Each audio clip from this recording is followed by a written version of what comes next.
Order. If you'll all rise, and Pastor Jack Deal will lead us in the invocation. Thank you. Let us pray. Almighty and eternal God and Father of us all, on this week of Thanksgiving, we humbly bow before you, recognizing you as the source of all life's blessings, and offering our thanks. We pray also for this gathering, for all the citizens and leaders of this beautiful little corner of your creation we call Indian River County, especially for these commissioners before you. May we see ourselves as stewards, caretakers of what has been passed along to us from previous generations and what we will pass along to future generations. Give us wisdom, courage, insight, and openness to your will and direction in our conversations and decisions, so that your people be served, your creation cared for, and your name be glorified. And all God's people said, Amen. Thank you. I pledge allegiance to the flag of the United States of America and to the republic for which it stands, one nation under God, indivisible, with liberty and justice for all.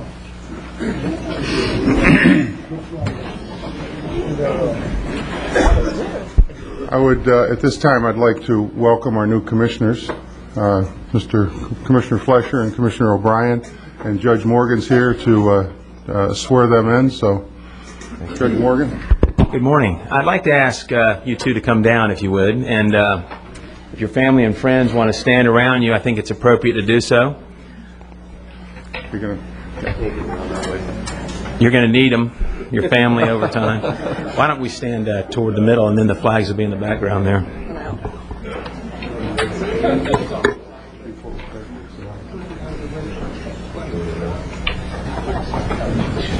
That's it.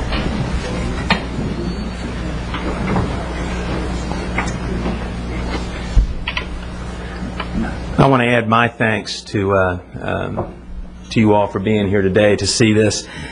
As well, wish each of the new commissioners well.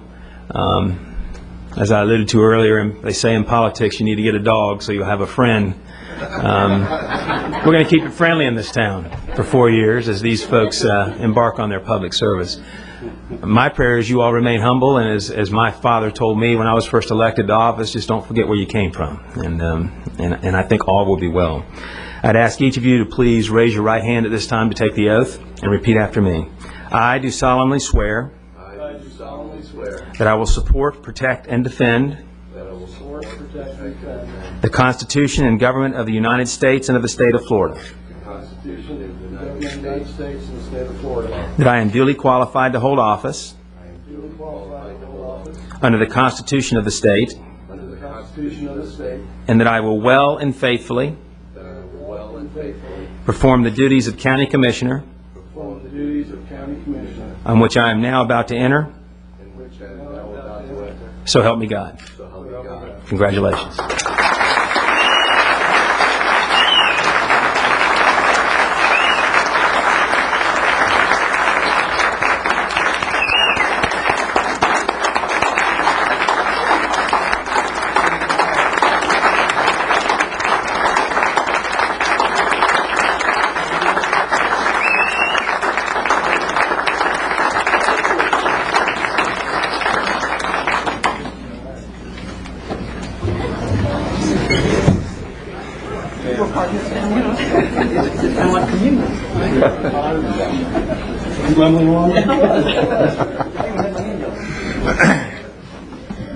Joe, I didn't see your son raise his hand that time.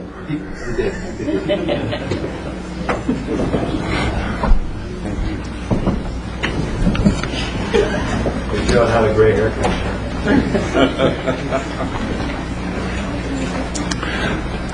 Thank you, everyone. The next item on the agenda is a proclamation, and we have a proclamation here. Mr. Johnson, if you'll come forward, please. Designating November 19th through the 25th, 2006 as Christian Heritage Week in Indian River County. Whereas during the season, in the spirit of Thanksgiving, it is right to just recognize the contributions and sacrifices of our founding fathers. Whereas the preamble of the Constitution of the State of Florida provides, we the people of the State of Florida, being grateful to Almighty God for our constitutional liberties and in order to secure its benefits and perfect our government, issue domestic tranquility, maintain public order, and guarantee equal civil and political rights to all. Whereas the Constitution of the State of Florida guarantees the free access to religion, now therefore be proclaimed by the Board of County Commissioners of Indian River County, Florida, that the week of November 19th through the 25th, 2006, be known and designated and set aside as the Christian Heritage Week in Indian River County in recognition of the American Family Association's contribution to the quality of life in Indian River County, and this is adopted the 21st day of November and signed by all of the commissioners. Bob, if you'll come forward. Thank you very much. Thank you.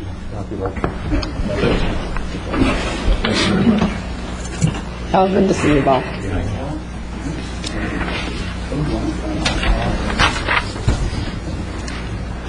Thank you very much on behalf of the American Family Association. I don't think that I can improve on anything that was not said in the invocation, so thank you very much again, and congratulations. Thank you, Bob.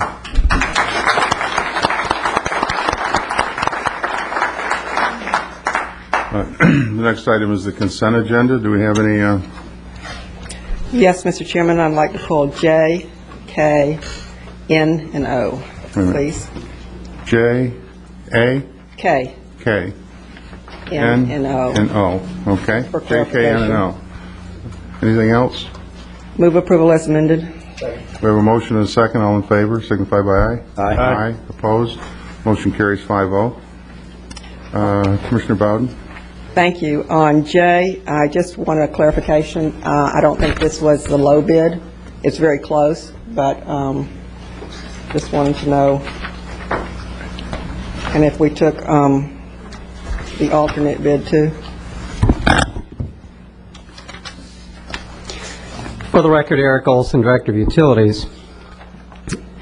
This particular bid, we specified a NSF type of wound cartridge filters, and unfortunately staff, when they reviewed it, looked at the low bid as not being in a position to meet those criteria.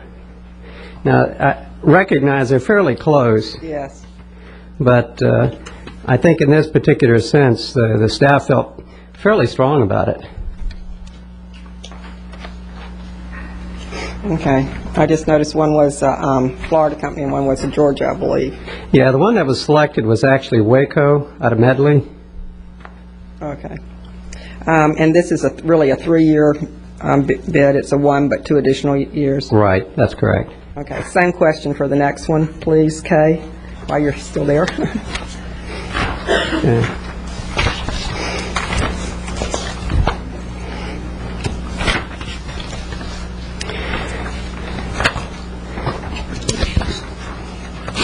Okay, this Well, particular... this was, this was 13, we put this out, and there were 13 responses, requests for a Right. bid, and only 1 bid. Is there a problem here?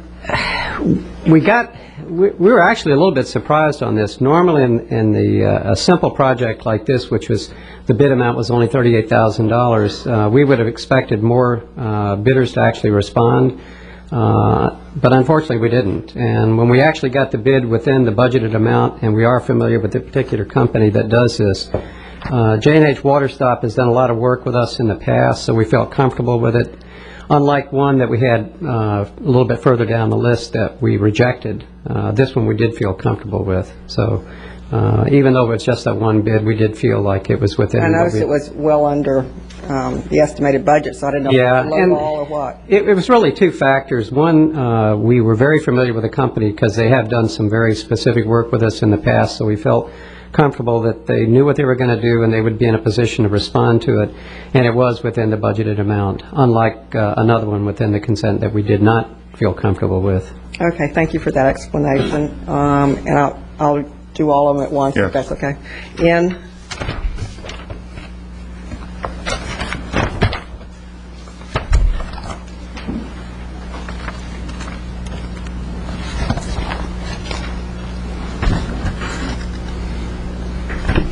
Good morning.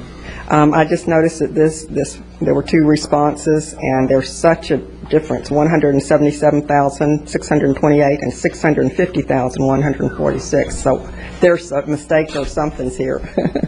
Well, it's hard to say because we only had the limited number of bids on that, and we've contacted the low bidder, and they're comfortable with those prices, so. And one of them was, the low bid said they could have it done in 30 days, and the other bid, which was the 650, said it would take 160 days. So I just wondered if... Well, the low bid we're also using currently on some, out at the jail facility, so they're in town, as opposed to the other one, which is not. So that might be one of the reasons that they can, indicate they can do it faster. Right. Okay, thank you for that explanation on the record. And One more. the last one, O. And this was only a one bid reply to, and we're going to rebid it. Would like an explanation. Yeah, again, for the record, Eric Olson, Director of Utilities. Here was an example of one that just did not match what we felt was an understanding of the bid item itself. So in the letter that was submitted by the consulting engineers, Schulke, Biddle, and Stoddard, they recognized that this was clear that we needed to rebid this thing. And there were 32 vendors who responded Yeah, to the request, and we only had one bid, and we rejected. I just didn't know. I think that in itself was a little bit surprising to us. Work is beginning to actually slow down in the utility construction industry, so we were a little bit surprised about it. But in this particular case, when we did even get the one bidder, unlike the prior, the one, J&H Waterstop, this company is competent, we understand, we know them, but they just clearly did not understand what we had in mind with respect to the bid item. So we're going to go back, restructure the bids. We'll probably readjust the budgeted amount to reflect a more accurate level, and then rebid it again and see if we can get something better out of that. Thank you for the explanation. Thank you very much. Okay, move approval of these 4 items. I'll second that, Mr. Chairman. And that's approval and second on items K, J, N, and O. That's All in correct. favor? Aye. Aye. Opposed? Motion carries 5-0. We'll go to item 9A, which is an ordinance amending section 101.02.1 of the Indian River County Code, memorandum dated November 14th, 2006. This is legislative in nature, and it will be a public hearing when the hearing is opened. Mr. Chairman, at your November 7th meeting, the Board of County Commissioners directed us to prepare an ordinance that changed the time of election of the chairman and vice chairman from the first meeting in January to November. And as structured, this ordinance would provide for election of the chairman and vice chairman at your first meeting, on the third Tuesday following the first Monday in November.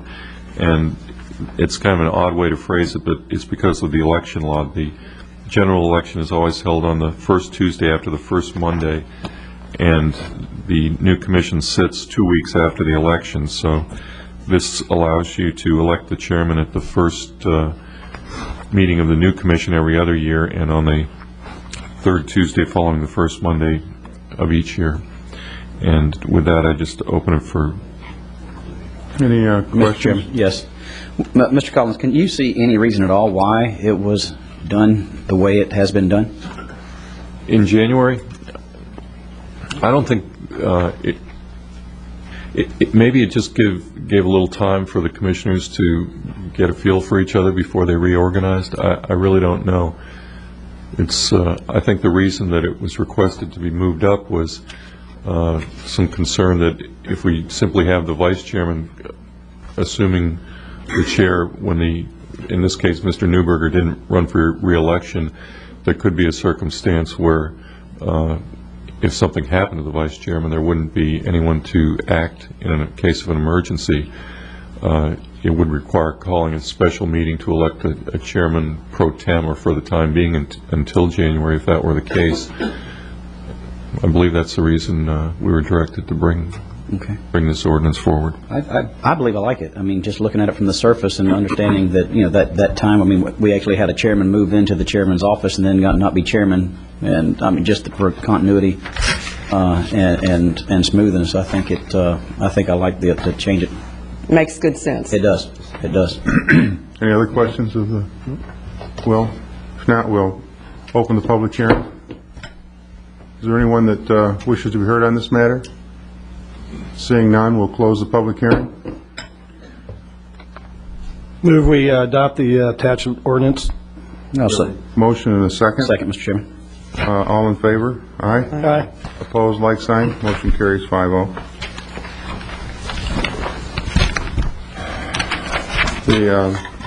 Kim, would you like to read the public notices for December 5th? Notice of scheduled public hearings December 5, 2006. Marlboro's LLC and First Atlantic Citrus, Inc. Request to change the zoning for plus or minus 2.89 acres located east of Old Dixie Highway and approximately 390 feet south of 45th Street from CG General Commercial and CH Heavy Commercial Districts to IG General Industrial District. Marlboro's LLC and First Atlantic Citrus, Inc. Owners, William B. Marine Agent. This matter is quasi-judicial. Notice of public hearing for December 5th. Public hearing to amend Chapter 207, Licensing and License Taxes of the Indian River County Code. This matter is legislative. Thank you, Kim. Item 10A, under County Administrator's Matters, is Los Angeles Dodgers Spring Training Memorandum dated November 15, 2006. Mr. Perry? Yes, Commissioners. As you well know, in about 2000, the Dodgers were the Dodger Stadium and the Dodger property were the only privately owned baseball stadium in the nation. So they approached the county to purchase them in about 2000, and we negotiated a deal in which we purchased the Dodger Stadium property, which is about 61 acres with a 89-unit hotel conference center. We paid $10 million for the property. We set aside $7 million for improvements, and we also gave them $2 million for a renewal and replacement fund.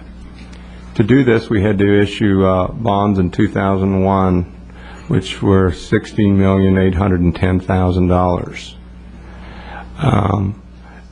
As part of the arrangement, we knew that we wanted to. The agreement was that we wanted to purchase the Dodgers to keep the baseball facility there. We knew if we didn't do that, the Dodgers at that time were going to leave and probably go to Arizona, and the property could be developed. So based on that, the commission at the time decided to enter an agreement which I was involved in negotiating.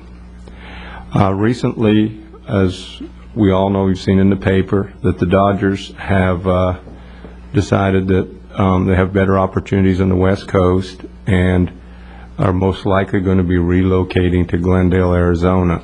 They've got a memorandum of understanding with Glendale, Arizona. It's very basic at this point. So I met with Craig Callan, Sam Fernandez, and Jim Gabbard last Monday to discuss it. We discussed the fact that they're almost for certain leaving. It's not guaranteed. They don't know the exact time frame right now because they're still in the very beginning stages of the negotiations, and they have a very basic memorandum of understanding. We discussed the default clause, and the default clause is that we always thought that if the Dodgers left, that they would have to pay off the bonds. And so in the default clauses, they would have to pay off the bonds, but there's an automatic option that they can purchase the property. And in the agreement, they had purchased the property based on an appraisal of the best and highest use of the property. And there have to be 3 appraisals. One, they choose one. We choose the second, and jointly we choose the third, and it's the average of the 3 appraisals. They indicated to us that to make this worthwhile from a business standpoint, if they left, they would probably have to purchase the property, because otherwise they're up to $17 million, and develop it or resell it to someone. In that conversation, I indicated that maybe we would want another option. Maybe we'd like to try and take over the debt service of the bonds which are presently in place, which would mean the cost wouldn't change to us. We own, and they indicated at that time that they would definitely consider doing that. They wanted to leave this community. They've been here for 58 years. They want to leave in good standing, and they don't want to upset the community, even though they have to leave for business reasons. Presently, the bond issue, the debt service is about, Jason, can you put it up on the screen, is about $1,244,000. We were fortunate enough when we were negotiating with the Dodgers that the state gave us $475,000 a year for 30 years towards the debt service. The second thing is we increased our tourist tax by 1 penny, and that gave us about $361,000 towards the debt service. The third pledge is some of the half-cent sales tax, which is going to be about $400,000 of that. The reason we structured it this way at the time was the state revenue does not come from us locally. That was something we got appropriated by the state legislators. The second thing is tourist tax does not come from the local resident. It comes from heads on beds, from a hotel tax. The only portion that affects our local residents is the half-cent sales tax, because if I didn't pledge it for these bonds, it would go into the general fund to offset general fund expenditures. So when talking with the Dodgers, I thought it would be a nice option to have if they were willing to accommodate us taking over the debt, because nothing would change as it sits now. The only portion that really affects our local taxpayer is $400,000, and that's provided I'm having bond counsel look and make sure that the state revenue of $475,000 doesn't go away if they leave, and they're looking into that. It's not addressed in the statute. We looked at it, it's not clear, but Bob Reed's already talking with the state to see if we can keep that in place if we wanted this option, and it's up to the commission. The second thing is, does a tourist tax automatically, and looking at it, we feel it does also. So if we could do that, there wouldn't be any more cost than there is now, and we would keep that land from developing. And that was the only reason that I asked them if they would consider that option, if they would amend the contract to consider that option. The reason being, it gives us more flexibility. We are concerned in the community that this could be developed into commercial uses. It can be developed into multifamily residential. And the city of Vero Beach, Jim Gabbard expressed that they would like to see this stay with the green space in the same venue rather than have a development there. And we feel the same way, provided we can work it out. The other reason for doing this years ago was the economic benefit that we received from the Dodgers. This would also give us the opportunity. It would give us another option. We could look at bringing a similar venue of that, like a baseball team, or something else to use that facility. Something like Cooperstown that are becoming pretty popular, the Cooperstown baseball theme park, or something like that. So that's why I'm bringing this to you today, is see if you want us to pursue having that modification. I would like to point out it does not cost us any more than it does now, and we're keeping the facility. We were very lucky when we negotiated. It's probably the best real estate investment we ever made.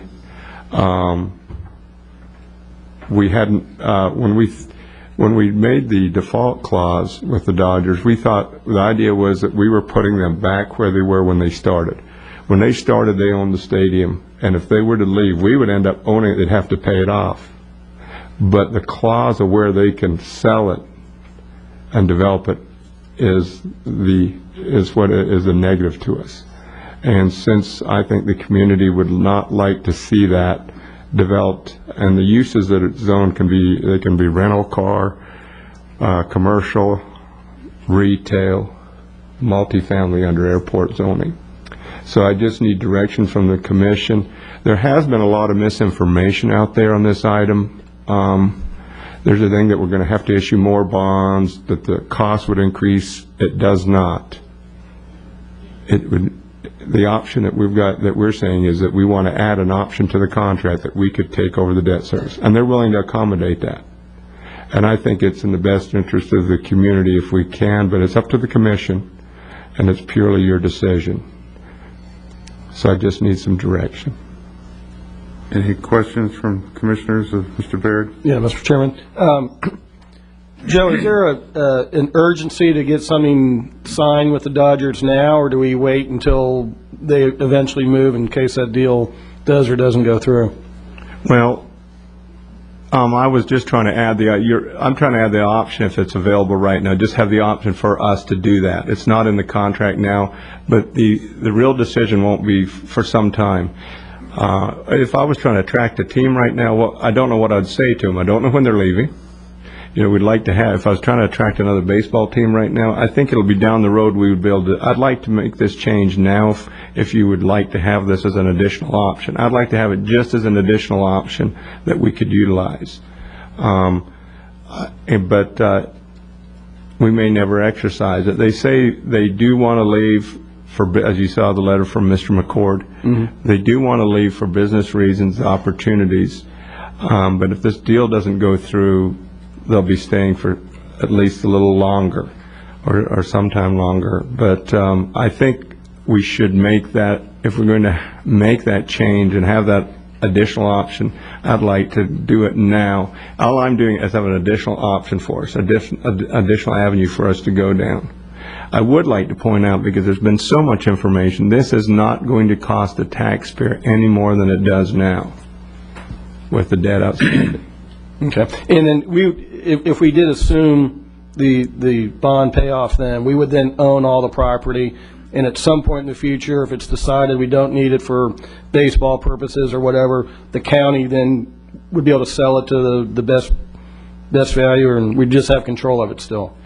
Yes, we own it now. We own the property now. We just have the debt service on it, and it would just stay the same now. The city of Vero Beach owns 11.7% of the property. They were partners with us, and it's up to the county what they would like to do with the property if we continue to pay on the bonds. Now, I would only do this if the state revenue doesn't go away and the tourist tax doesn't. Otherwise, it would cost us more. And if provided we get that opinion from our bond counsel and get a legal opinion letter from the state, then that's the only reason I'd use this option. That's the downside of that. But we feel that we feel that it's not addressed in the statute what happens if they leave. So we're hoping we have a good chance at keeping that revenue. And that's only. Otherwise, I don't know if it would be worth it to us. Okay. Thank you. Any other questions, Mr. Baird? Yes, I have one, please. The best use, has any of this property been rezoned recently? Well, there was an ordinance passed defining airport zoning by the city in 2006. And looking at the uses, it can have an aeronautical student dormitory, fire stations, general government services, multifamily, public and private utilities, vehicle rentals, sports complex. It's got one called accessory uses, retail stores, recreation and parking, professional offices, private clubs, personal services, multifamily residence, once again, hotel, motel, health club, financial institution, eating establishment, commercial amusements. And I wanted to make the point again, because I was mayor when this happened in Vero Beach, and it was controversial then. There were people who did not want this to happen, but we because of the job situation and the love of the Dodgers, we did make this happen. And I think it has been a good thing for the city and the county. But I am amazed and surprised that at the 99th hour, that the city would see fit to rezone this to make it higher and better use. Because if you decide to flip this, they make more money, pay, and it's all developed with something that we don't want. So I think the option that you have added on, the fourth option, in those respects is very valuable to us. And I hope that we can do that, because I find this really almost outrageous. Any other comments from staff or questions? Joe? I'm sorry. Go ahead. Following up on yours, do you feel like if we don't do this today and now, that this option will go away? Well, what I'd like is, since the Dodgers are meeting with, well, yes, they will probably start negotiating with someone with the land. I would like to have that option in place. I'm just getting direction from the board to negotiate that option, have an additional option at this time, and we'll have to bring all the paperwork back to you, all the legal documentation back to the board for approval. And that's when you could make the decision. I just need direction, and I wanted to go over this because there's so much misinformation out there right now. And they do want to, if we're going to do this option, they do want us to put it in writing as soon as possible. And I'd like to tie them in so that if we do, we have them tied in. Also from our side, because the other option, they were very accommodating when I discussed it with them. Jim Gabbard and I had a lengthy discussion with them for several hours, and they were very accommodating, said they wanted to do this because they realized they were leaving the community, and they wanted to leave the community in the best way they could, in a congenial fashion, because the community had been good to them for 58 years, but it was a business decision. They said they just are doing this for a business decision. As far as the zoning, I checked with the city and the zoning. They said there was a letter written by Dennis Ragsdale that basically said these uses, it could be used for this, but it wasn't in an ordinance form, and all they did is put it in an ordinance form. It wasn't clear. They say this was just a clarification. We always assumed, even when we were purchasing it, if you recall, the Gargiola piece, which All right, I was out on a limb there. saying that would increase the tax base, and it never happened. And so I take full responsibility for that, but that was commercial and multifamily, and it was airport zoning. So I think it could have always been developed that way. But I do want to follow up on that. I think Dennis Ragsdale now is a consultant, and he isn't the planning director. He lives in Lakeland, and he has a different job. Yes. So. Any other questions? I have a couple, Mr. Perry. What's the interest rate currently on the bond on this? Jason, what's it, 5? It's roughly around 5%. Yeah. And is it likely that we could get money at that rate today? The bond issue will stay right where it is. No, I realize that, but I'm saying if we, I'm going someplace with it, but if we, what's the going rate today for bonds? The current rate for 15-year municipal bonds is 4.08 as of yesterday. When you add issuance costs onto that, it ends up being a little higher, maybe more like 4.25. But the interest rates are slightly lower than they were in 2001, but not by much. We always look at refinance. I didn't want to discuss that we might refinance this and get our debt service lower. Well, that's the other time, but that is all. We're always looking at all our debt service to see if we can refinance it and have a savings. Well, the other thing is I think what you said, if we keep the state money also, it kind of, I could almost look at it in the category of the conservation lands and having matching dollars from the state and purchasing property that this county wants to keep where it's at. So I would agree. I think we should keep all our options open, and I would support that. Any other comments? Yes, sir, Mr. Chairman. Mr. Barrett, I'd suggest whenever we have our legislative delegation meeting that we specifically make it clear to our legislators that if it doesn't state that we are allowed to keep those state dollars coming in with a change at Dodgertown, we specifically ask that to be one of their initiatives in Tallahassee this legislative session. And get it in writing. Yes, ma'am. If you also would, if you'd like, also, we may try and get lobby for additional money to attract teams or improve stadiums to bring teams. They had it in the legislature last year, but I'm coming back to get direction on my legislative items next couple of weeks, and that'll be on the list. That's just my suggestion on it. Okay. If there's no further comments. We have some comments from... Yes, ma'am. My name is Sin Seal. I live in the Moorings in Vero Beach. I don't know if you want my street address.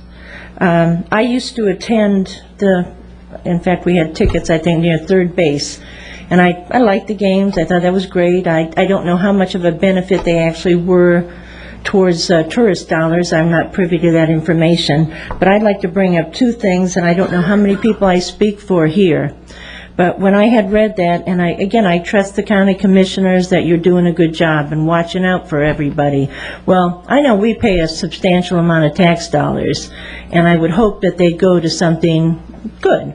Well, when I had first, and I'm happy I came to this meeting, I have 2 points to make here. And the first one I think is extremely important to address for the whole public. My blood was actually boiling over this issue. When I read this article in the paper, and I was thinking, they are leaving, and they are getting off scot-free, and you talk about them wanting to have good relations with the community. If they leave and the community knows that they're getting off without paying anything, that's outrageous. Now, I don't know how many community members know and are really aware of, because this may be an issue you need to get out in the newspaper and tell them that this is what's happening with the state revenue, that perhaps even if they do leave and that first situation exists, that we basically lose millions, but we're not paying it out of our property tax. Actually, we're not losing millions. What we're doing, if they leave, we're buying a piece of property. We now own a piece of property. It's not that we're losing the money. We will have a piece of property that won't have a baseball team on it. Right, but We that will own issue... 61 acres. I do understand that, but the idea of it, too, is that we made an agreement with the team to stay here, and they are leaving without, or possibly could leave. Number one scenario that I understand it from this is that one way they could leave is to pay no fine, nothing, just get off without paying anything. And I understand what you're saying, that obviously we'd have a nice piece of property that could be used for something else. But if an agreement was made, and that's going to go to my second point, that if you leave early and don't provide us with the team, that you don't stay here, that you have to pay a penalty. All right, that's number one. I told you already, I think it would help if the news got out the idea that, you aren't paying this directly out of your property tax, because I don't know how many people can speak here and say the same thing, but if it came out of our property taxes, like I said, it just made me so darn mad. But then the second issue is, and I don't know how this came about, but who in the world approved that and had this sort of situation exist, that we could have a situation where, well, if they don't and we sell it back, we've got this multi-zoning property. Someone along the line must have approved that. And didn't anyone look and say, hey, if they ever leave, we're going to be stuck with this situation? That's the only two things I want to say. Well, I can't run from it since I was the head negotiator. But all right, guys. Let me say this. I don't want to be gunning for you, Mr. Baird. But No, it's okay. There's two reasons that we purchased the property. One is that we wanted to keep it from potential development. When they were leaving, they could sell it to have it developed. The second was the economic impact of having a team. When we negotiated it, we purchased the property. Now, to leave, they have to buy the property back. So keep that in mind. That's what they're doing. They're buying the property back. What I'm saying is maybe we don't want them to buy it back. And if we don't, can we keep making the debt service? When I negotiated it, we thought that was a smart thing to make them have to buy it back. But now we look at it and we say, oh, we're in the position we were before, and it can be developed. Right, but I think the issue that I'm talking about here is who approved this were they saying about the airport master plan, which wound up having this as multifamily residences? That's the city of Vero Beach that does the zoning, but it was always that way. That's one of the reasons we purchased it. When they were leaving, it could have been zoned multifamily years ago. When they were going to leave and they owned the property, they could have developed that into commercial multifamily then. So that was one of the reasons we did that, is to try and stop it.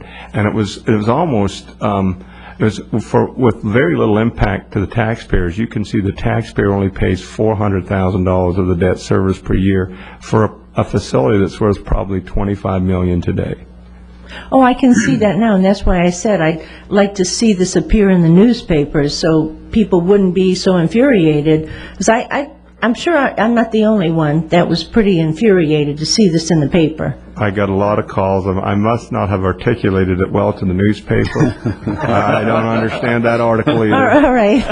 Well, I thank you very much. All right, thank you. Commissioner Bowden? I did want to, for the record, that's why I asked about the rezoning. It has recently been rezoned, and that's controversial to say that it could always be that. I didn't understand it that way, and I doubt the people who were on the commission at that time did. So that's one issue. The other issue, and I can understand, I've had lots of phone calls too on this, and we do value the Dodgers and really love the Dodgers for all the good times and we've had with them and all the jobs they provided here. But we don't want to be snookered, and the community, part of the community feels this. And so I think we really need to strive to come to a good agreement. I've been in Lakeland, where the Tigers have been longer than the Dodgers have been here over the weekend, and the Lakeland Ledger ran an article on this particular thing. I don't know if you've seen it, but the mayor of Vero Beach now, Tom White, quoted as saying that the Dodgers wanted to leave, very, very good conditions with the community here, and they were going to give us this land. Well, I think there's some confusion here as to exactly, so I'm glad you're here, Craig, and a longtime resident of this community. Explain exactly what you mean. Cal? First of all, thank you for letting me answer any questions that you might have. Want to give your name? And my name is Craig Callen. I'm the Vice President of Los Angeles Dodgers. I live in Vero Beach, Indian River County for 28 years. My wife was born in this building. So I have a little bit at stake in the community. Also, I just want to clarify a few points. First of all, I don't know how many people here have lived in Vero Beach for 58 years. Could you raise your hands? 58 years in Vero? Okay, the Dodgers have. So it's not this vagabond group of people coming in and trying to take something away from the county. When the Dodgers came to Vero Beach, the population was 3,000, and we brought 600 ball players. One player per 5 residents.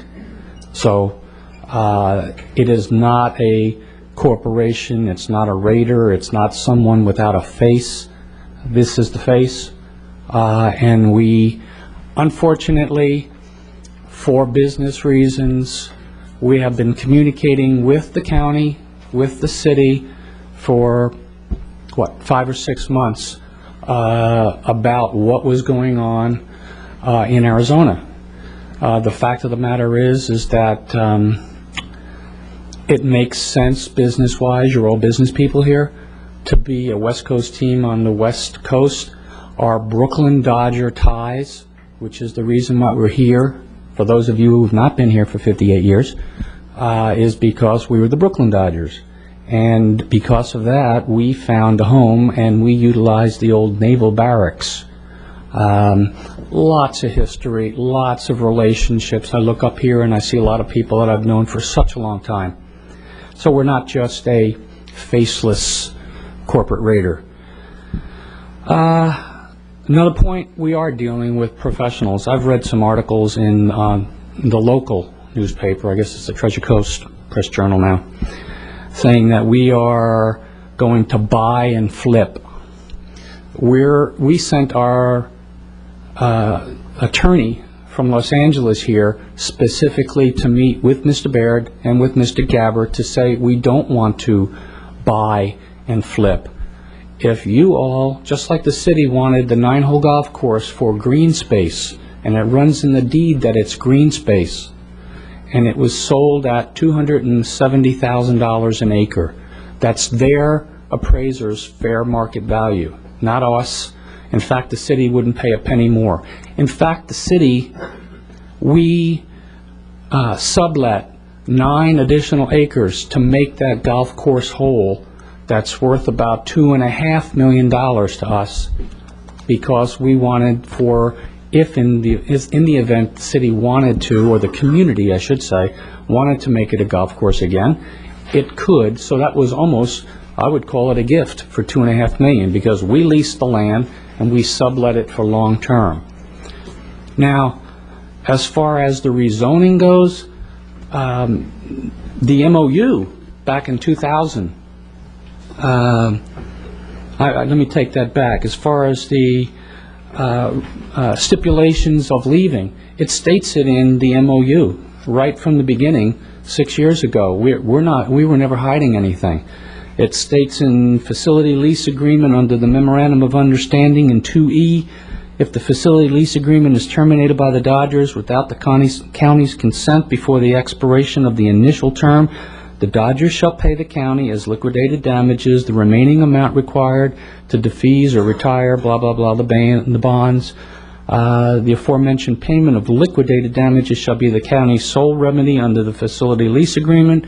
In conjunction with the payment of such liquidated damages, the Dodgers have the option to repurchase the facility, i.e. the land and all existing facilities and improvements, at a price equal to the facility's then fair market value, less the amount of any liquidated damages paid by the Dodgers to the county hereunder.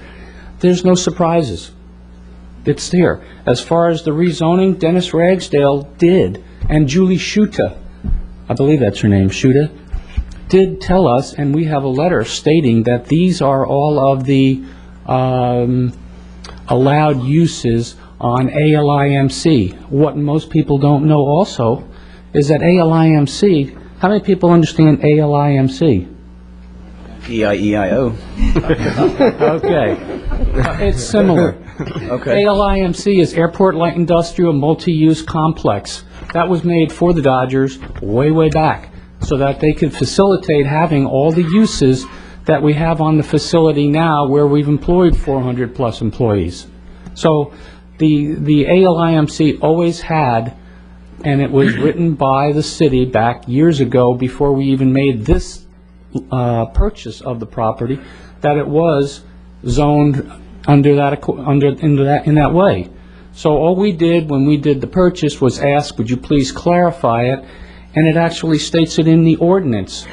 Whereas the current uses under ALIMC zoning district do not specifically identify all permitted uses that have existed at Dodgertown for many years, including residential uses such as hotel, motel, conference facilities, multifamily uses, as well as retail, eating establishments, and entertainment, all of which are commonly found in a modern sports complex. It's right here. This isn't the Dodgers trying to do anything, but this is the ordinance. So the lucrative transaction that the Press Journal stated, once again, the county purchased the land at $45,000 an acre 5 years ago. It's now worth $270,000 an acre. I would love to have made that deal. I'd be a multi-millionaire. You bought it at this price, you get it back at this price. That's awesome. And you have the purchaser or the owner saying, look, we could go ahead and do what the newspaper said, buy it, flip it, and do multifamily residential as allowed in all the documents. But we came and we flew our attorney in and said, we don't want to do that. We want a graceful exit from Dodgertown in the event we leave. This is a memorandum of understanding that we've signed, just like we did here. It's not a done deal. And if we leave, we don't want to burn anybody. We want to do it right, and we want to help the county and the city. One other comment, and it's not for me, but the part in the Press Journal about what to learn about T-ballers, that's embarrassing to me, because I got my butt beat by the county and the city in all the negotiations. They did an excellent job, and it really infuriates me that someone says that you guys have T-ballers. Baird, Jim Chandler, Gabbard, all those guys did a great job. They didn't pay a penny more than what their appraisers said. We tried, as a business, to get a better deal. And as you all know as business people, the best deal is the deal where both parties walk away saying they wish they got something more. And we had a good deal, it is a good deal, and we're trying to exit gracefully. Now, I would like to see if anyone had any questions and if I can answer any other, clarify any other items. Thank you, Mr. Callen. Sir? Yes, my name is Robert Haas, and again, I wrote that article in the paper, and it kind of got my blood boiling also. And as far as saying that the only taxes to the citizens of this county are going to be approximately $300,000, I don't believe that. We're getting $500,000 from the state. That's tax dollars, the state. They don't get no money anyplace else but taxes. So that's taxes we have to look at, too. And at the same time we own this land, we've taken it off the tax rolls. That's less money coming into this county. I'm not saying that this might not have been a good deal, but if we take this land back or we get it back, it's going to remain, are we going to keep it off the tax rolls? That's another increase to us as taxpayers. It won't be back on the tax rolls. They're claiming that it's worth $25 million now. I'm sure that's a lot of taxes will be coming into this county if this land was to be sold. And as far as the rezoning of it, they could rezone it again and change it again. They've done it time again. They could do it again. If there's something in there that isn't particularly liked by this county or the city as far as development, there's nothing that says that that can't be changed. I don't believe there is. And I just think at the rate that this county is being, I wouldn't say just county, the people in this county are being taxed at, and I find hardships coming in this county from now as far as the storms go, insurance and stuff. I read in the paper foreclosures are up 300% in this county over last year. I think the taxpayers need the best deal that they can possibly get. I own some commercial property. My taxes have gone up considerably on that. Between taxes and insurance increases, I cannot pass this along to my tenants. They cannot afford this. What I'm going to do is have empty buildings if I pass this along. So what I'm looking for is the best deal for the taxpayers of this county. That's all I have to say. I thank you very much for your time. Thank you. I'd like to point out, they do have the option, if someone has the option, if the Dodgers buy it, it would be back on the tax roll. We're weighing that to see if we want to keep the green space and things like that. There's no easy decision today on things like that. I understand. And that article was very misleading, and I don't know if I must have articulated wrong. I've had a lot of calls, a lot of angry people due to that article because I believe it was misleading. So I've had to face a lot of angry people because of the misconception. So that's not it only. Like I say, I see 12% raises given out. I worked in the private sector 40 years. Not once did I ever get a 12% raise on anything. I never got a 6% raise in 40 years. I just think the taxpayers need to be better represented in this county. A lot of people live on fixed incomes, including myself. I average about 3.5% a year. I just want to mention one thing. We have the second lowest millage in the general fund in the state. So we have attempted. I know it doesn't appease if you've got commercial property with the recent increase in appraisals. So it's been very tough on commercial. Mr. Haas, let me just something you opened up and tying into this, but I just want to comment on, and that's the tax rate in this county and every other county. That's happened because of the constitutional amendment in '93 that was enacted in 1995 that made taxes that put a 3% cap on homesteaded properties.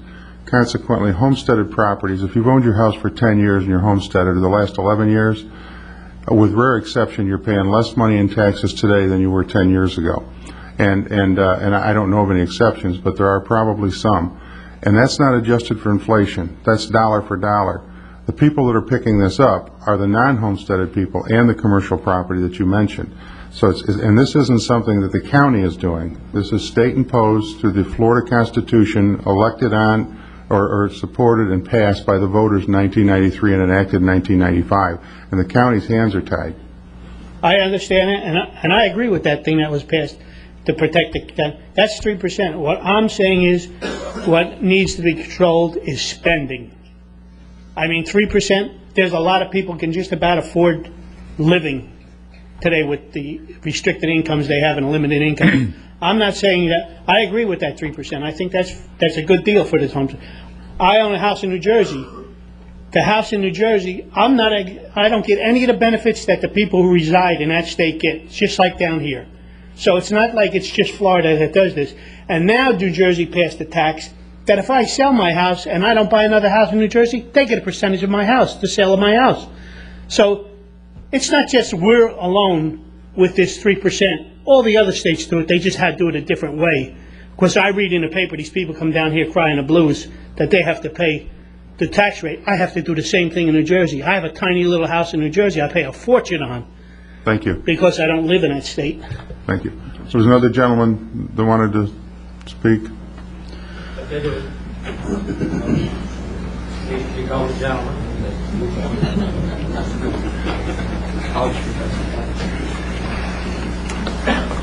My name is Malcolm Liggett, 1505 4th Street.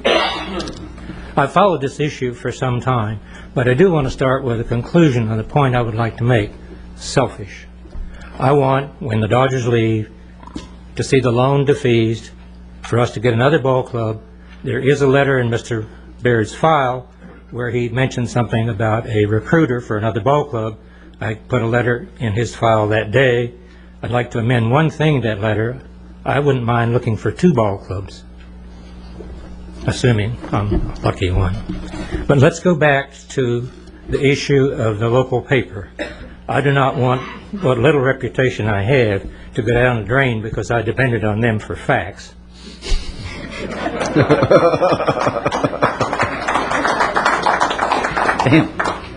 That's one of the acceptable ones.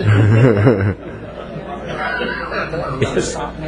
My friend Craig Callan from the Dodgers may have a ready answer for this, but my question comes from the recent zoning changes. When the city rezoned the property, that meant that the city was in a position, as I see it, of spending $10 million and then finding that all of that land can be rezoned and sold. Is that correct? I got the wrong golf course. Let's go back to the other. Here's what I would like to see in terms of the county commission voting on this today. Now tell me if I'm wrong, gentlemen and ladies. I want to say that if you go forward with Mr. Baird's suggestion, that there should be an amendment that would read, unless the city of Vero Beach rescinds the recent airport zoning decision. End of my suggested amendment. All I'm saying, if the city responds to what I understand from the Press Journal and takes that off the table, which they could do rather shortly, then it would seem to me we could go back to what my understanding is the original 2001 agreement, i.e. if the Dodgers leave anytime within that 20 years, that they, 1, leave, 2, defease the loans. I loved picking up that word 6 years ago. I haven't used it until today. But nonetheless, that is in the original agreement. I think everybody there, Mr. Beard and Mr. Callan, agree with that. So my further concluding question is, do I understand it correctly, and let's go to Mr. Bowden, that if the city rescinds that recent zoning change, can we go back to my understanding, Dodgers leave, defease the loan, we get the property, Mr. Baird hires me to get another ball club. Mr. Bowden, go ahead. I'd like to point out one thing. When we were doing the deal all along, the planning department we did get a letter from the planning department. That was one of our concerns in wanting to buy the ball field, is that it could be used for all those purposes. Dennis Ragsdale wrote a letter. We were well aware of it in 2000. It just wasn't in a clear ordinance form. So when the city in 2006 put it in the ordinance form, because it wasn't that clear, it was a clarifying thing. I'd like, we all thought it could be developed, obviously, because we said the piece right next to it was zoned the same. The Gargiola piece could be developed.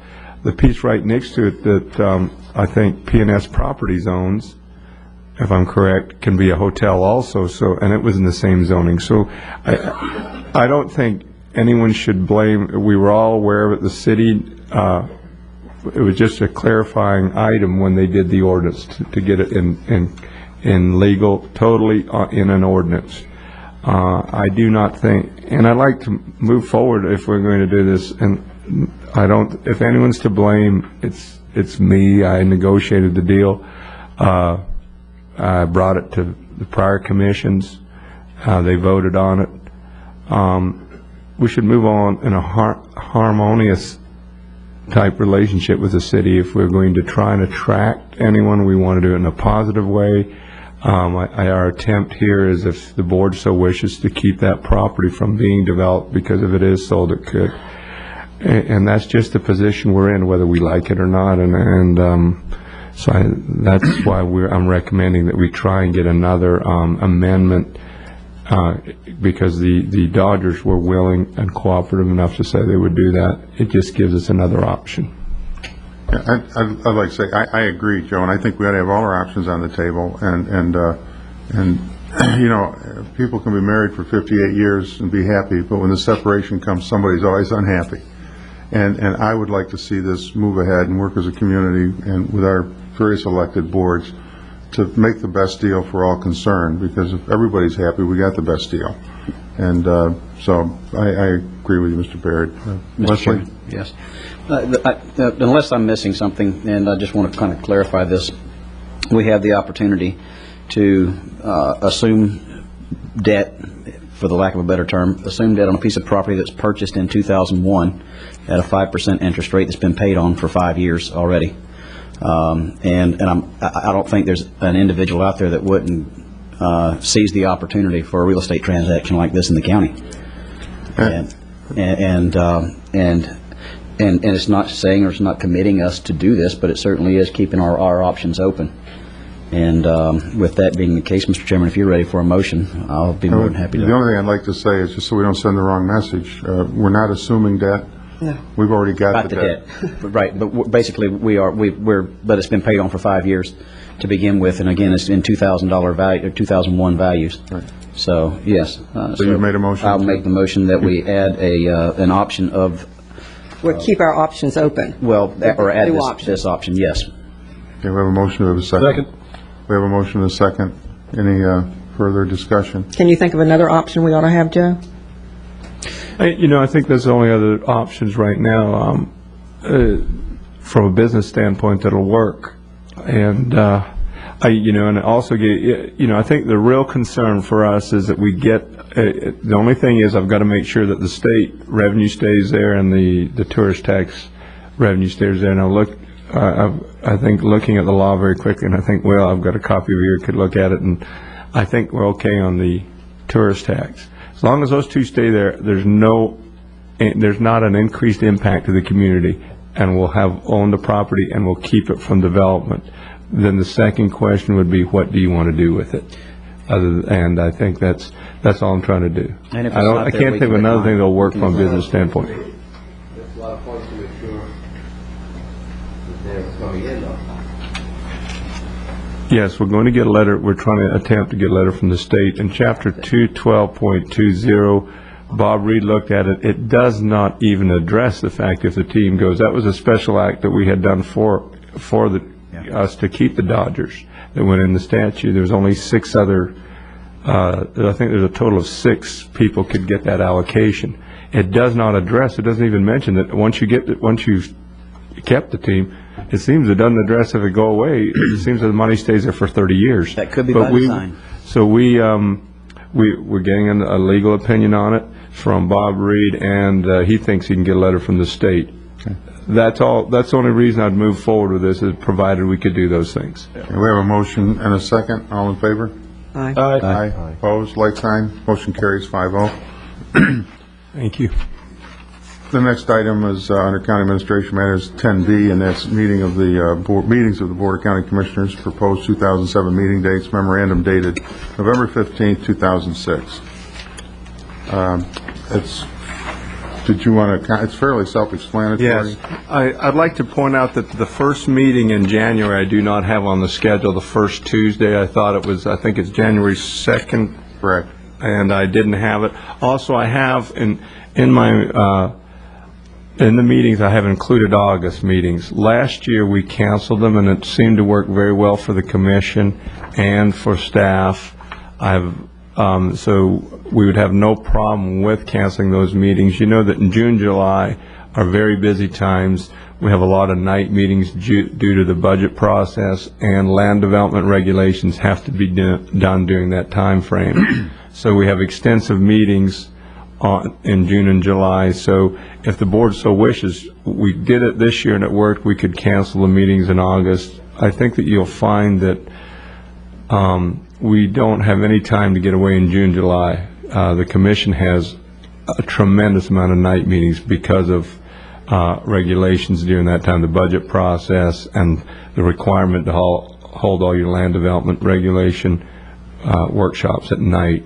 And in the daytime. So it's up to you, but we would not have a problem at work this year. Okay.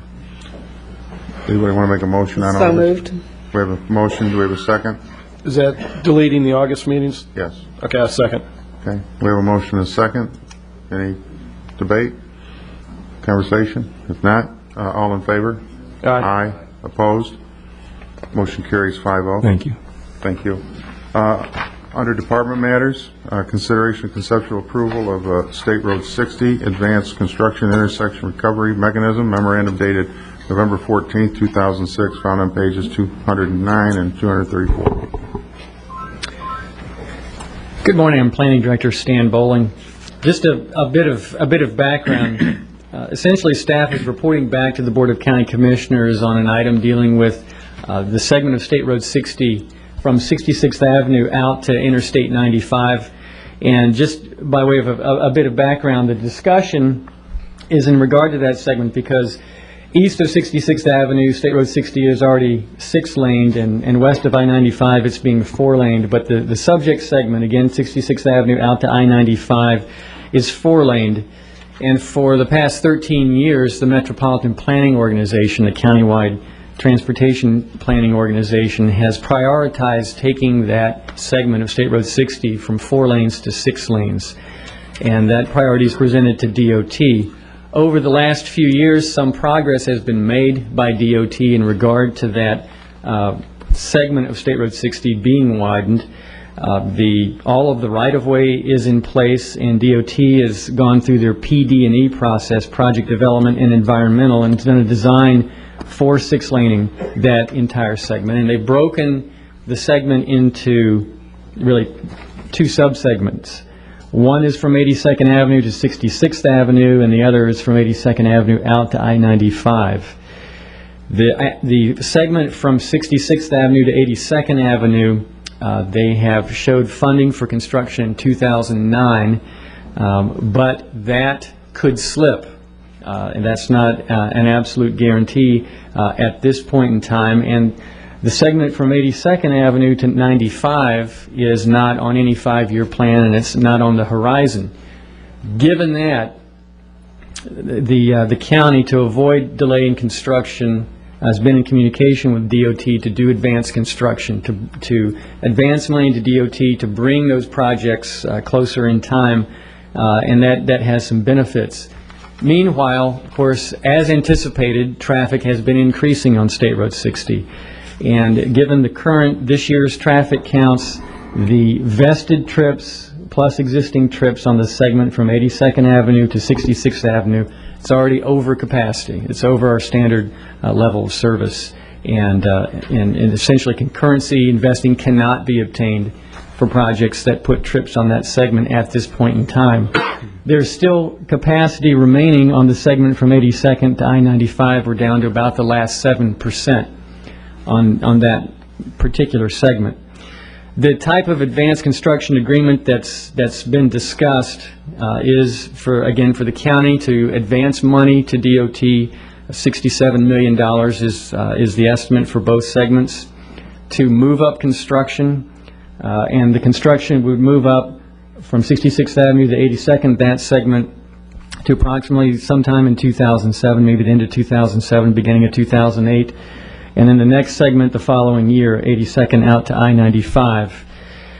Back in October 3rd, the board was presented this information, and one of the big concerns was this. Although the money being advanced to DOT would be paid back by DOT, it would be paid back over a period of years, and the county would lose interest expense in that arrangement.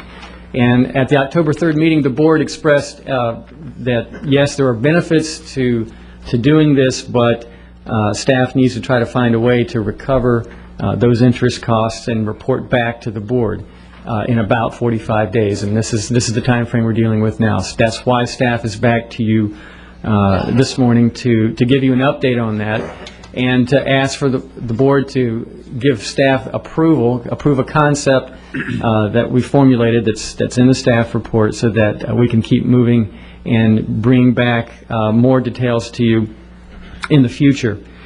Again, staff from the MPO and the county staff and state representatives have worked with DOT since the meeting on October 3rd. Staff has looked at ways to recover costs. We've contracted with the Neighbors, Giblin and Nickerson law firm. They are experts in impact fees and assessment projects. We've had conversations with Bob Neighbors on structuring a mechanism, and we've come up with a concept, a very simple concept at this point in time. But if the board approves this concept today, we would move forward to come back with written details. It would be really two things. One is an ordinance that would set up a special funding mechanism paid by developers contributing trips to State Road 60 segments, and also an agreement with DOT, actually, in writing.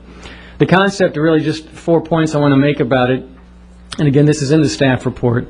One is that the concept is that a special impact fee would be charged to developers of projects that put trips on these segments of State Road 60.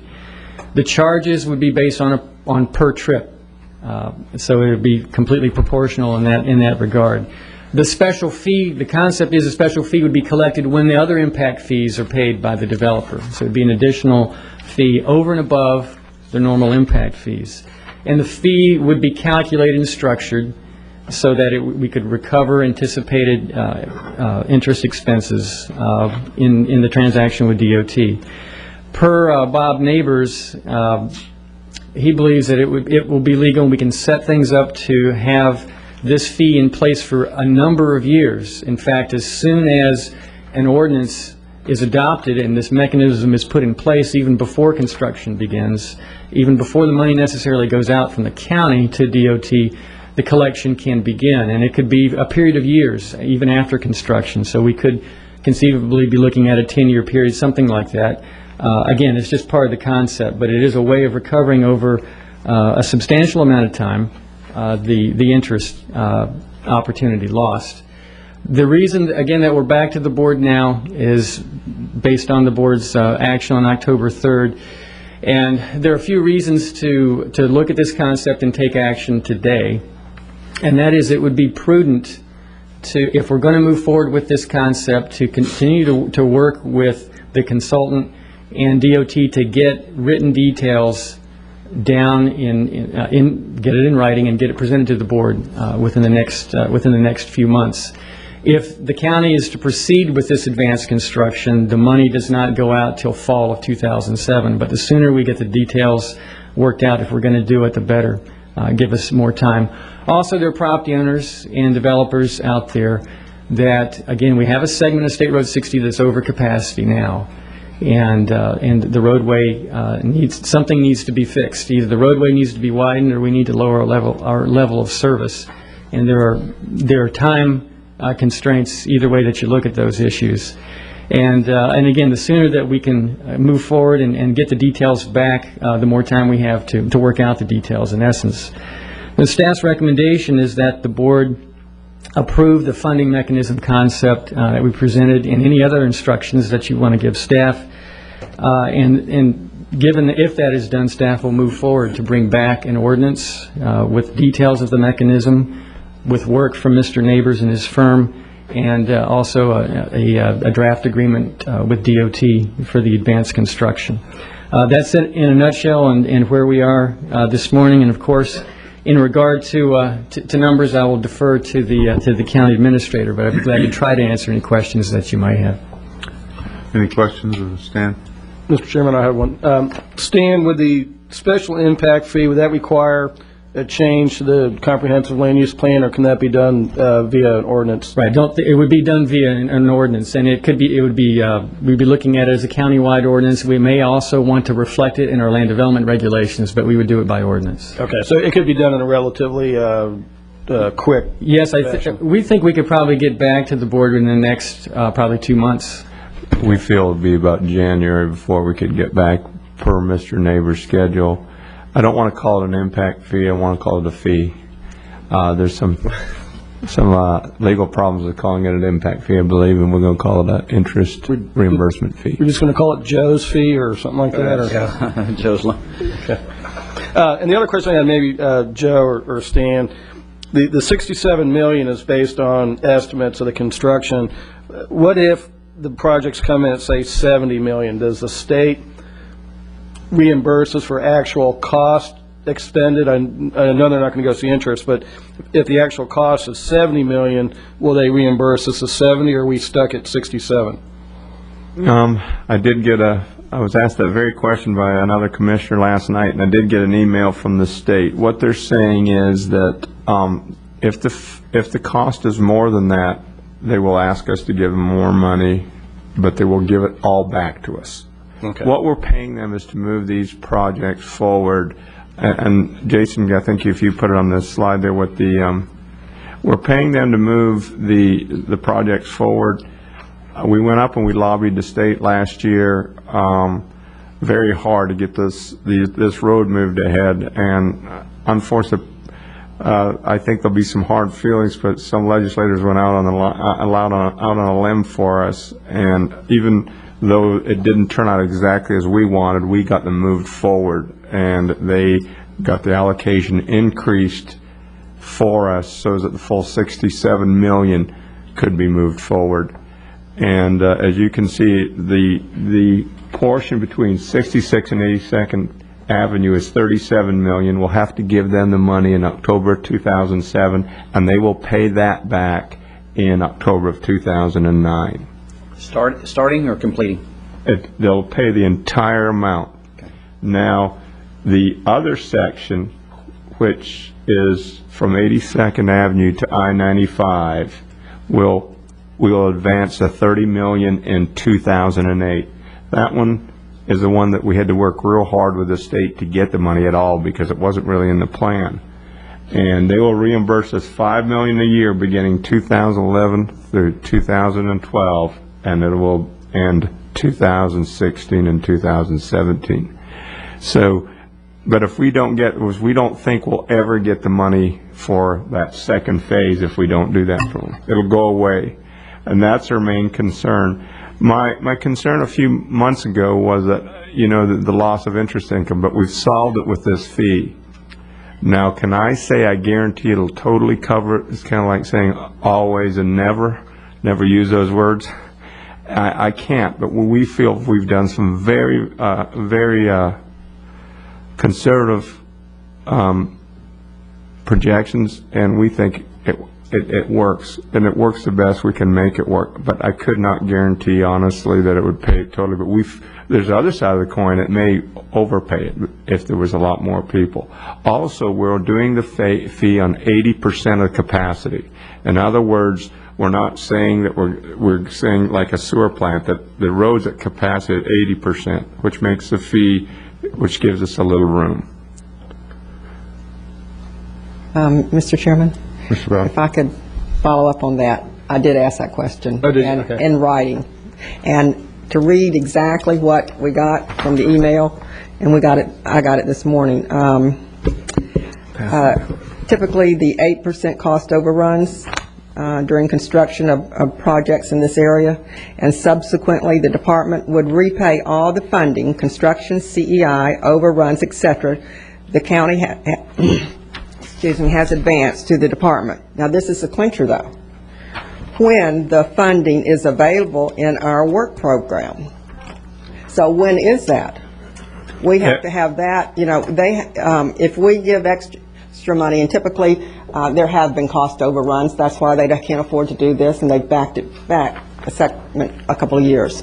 So, if we pay up front, they have to pay just like they're paying for the first half, if it didn't overrun, is my feeling on that.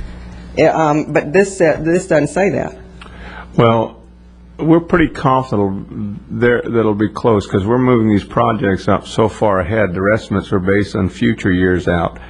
And I can't honestly give you an exact answer, but based on the conversations I had, the one road would definitely be paid back in October 2009. The second portion, that probably the amount would probably be on the end year of 2016, 2017, but we're going in that with our eyes fully open. We understand. We just don't believe we'll ever get the money on 82nd to I-95. Also, there'll be hard feelings with the state, because I went up there and pushed hard on the FDOT, the head of FDOT, and our state legislators leaned on him real heavy, so he didn't make this change easily for us. So I'm a little concerned in future relationships if that doesn't go. I don't think they can divorce us, though. What about what we're doing here? My other part of that question is, staff has stated to us we're going to have deficits occurring twice in the years 2009 and 2010. That's if we're on time and not overruns. Now, if we have overruns and we have to pay more, will there be future deficits, or will these deficits be more? Or can you estimate at this point? Those deficits, we estimated 2 deficits if we funded both of these segments, if we advance funded them.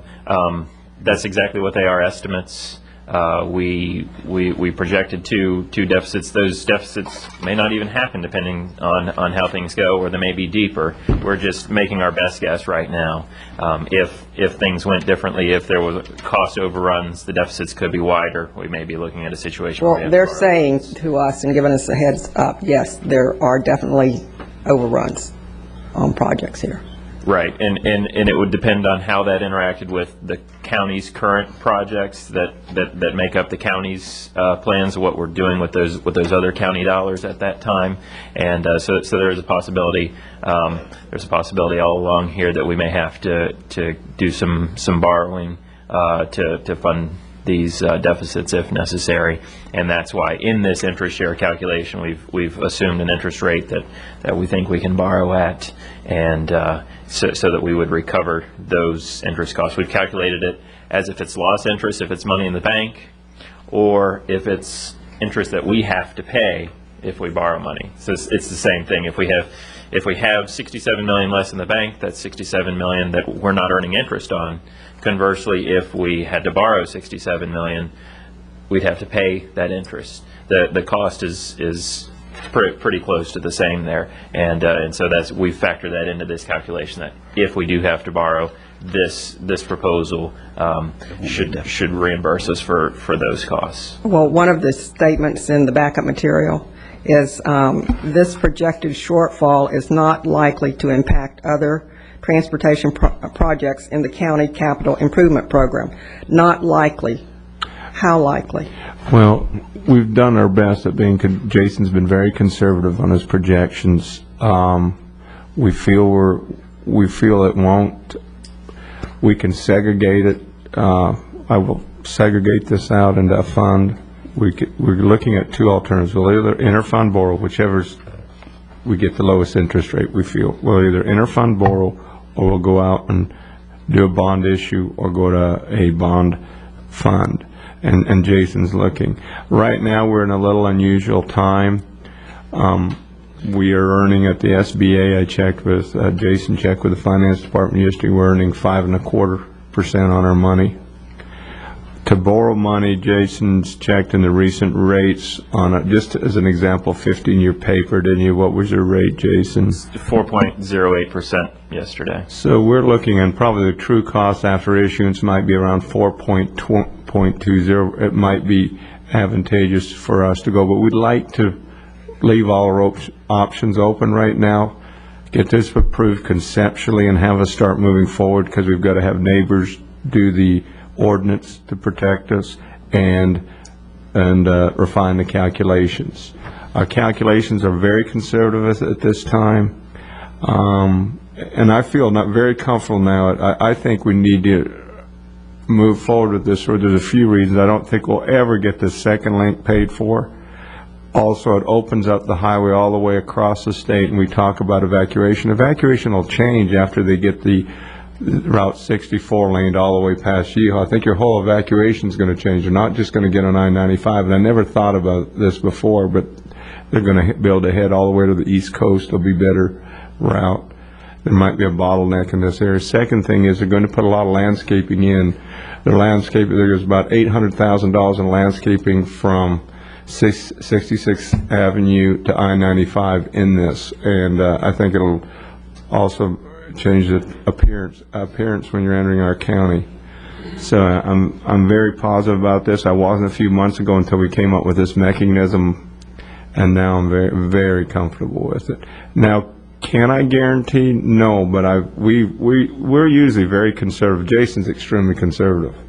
So I know that when he does the numbers, we're usually, our revenue projections are usually low. So I think we're covered. Cannot guarantee it, though. But I'm very comfortable. I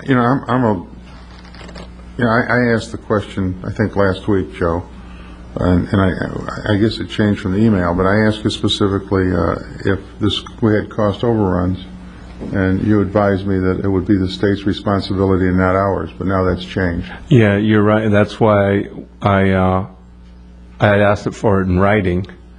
I was told that, and I asked for it in writing, and I got something different in writing, and that's why I showed you today. I want to make sure and get it in writing for today's meeting. But what it does say is that we will, if we give them that much, to give them more money, they will reimburse us the amount that we give them They just for don't the know project. The key word here in the recommendation is conceptual. Yes. And we'll come back when this is all put together. And I have, as you're working on this, I have some concerns. One is that it definitely not stop or slow other projects, that we have a very good assurance that the interest will be paid, and that where the $67 million, as we've talked about, would come from, interfund borrowing or from a bonding company or whatever, that's something I'm going to be concerned about when it comes back and how that all plays. And of course the time frame of not only when all this would happen, but specifically when payback would happen.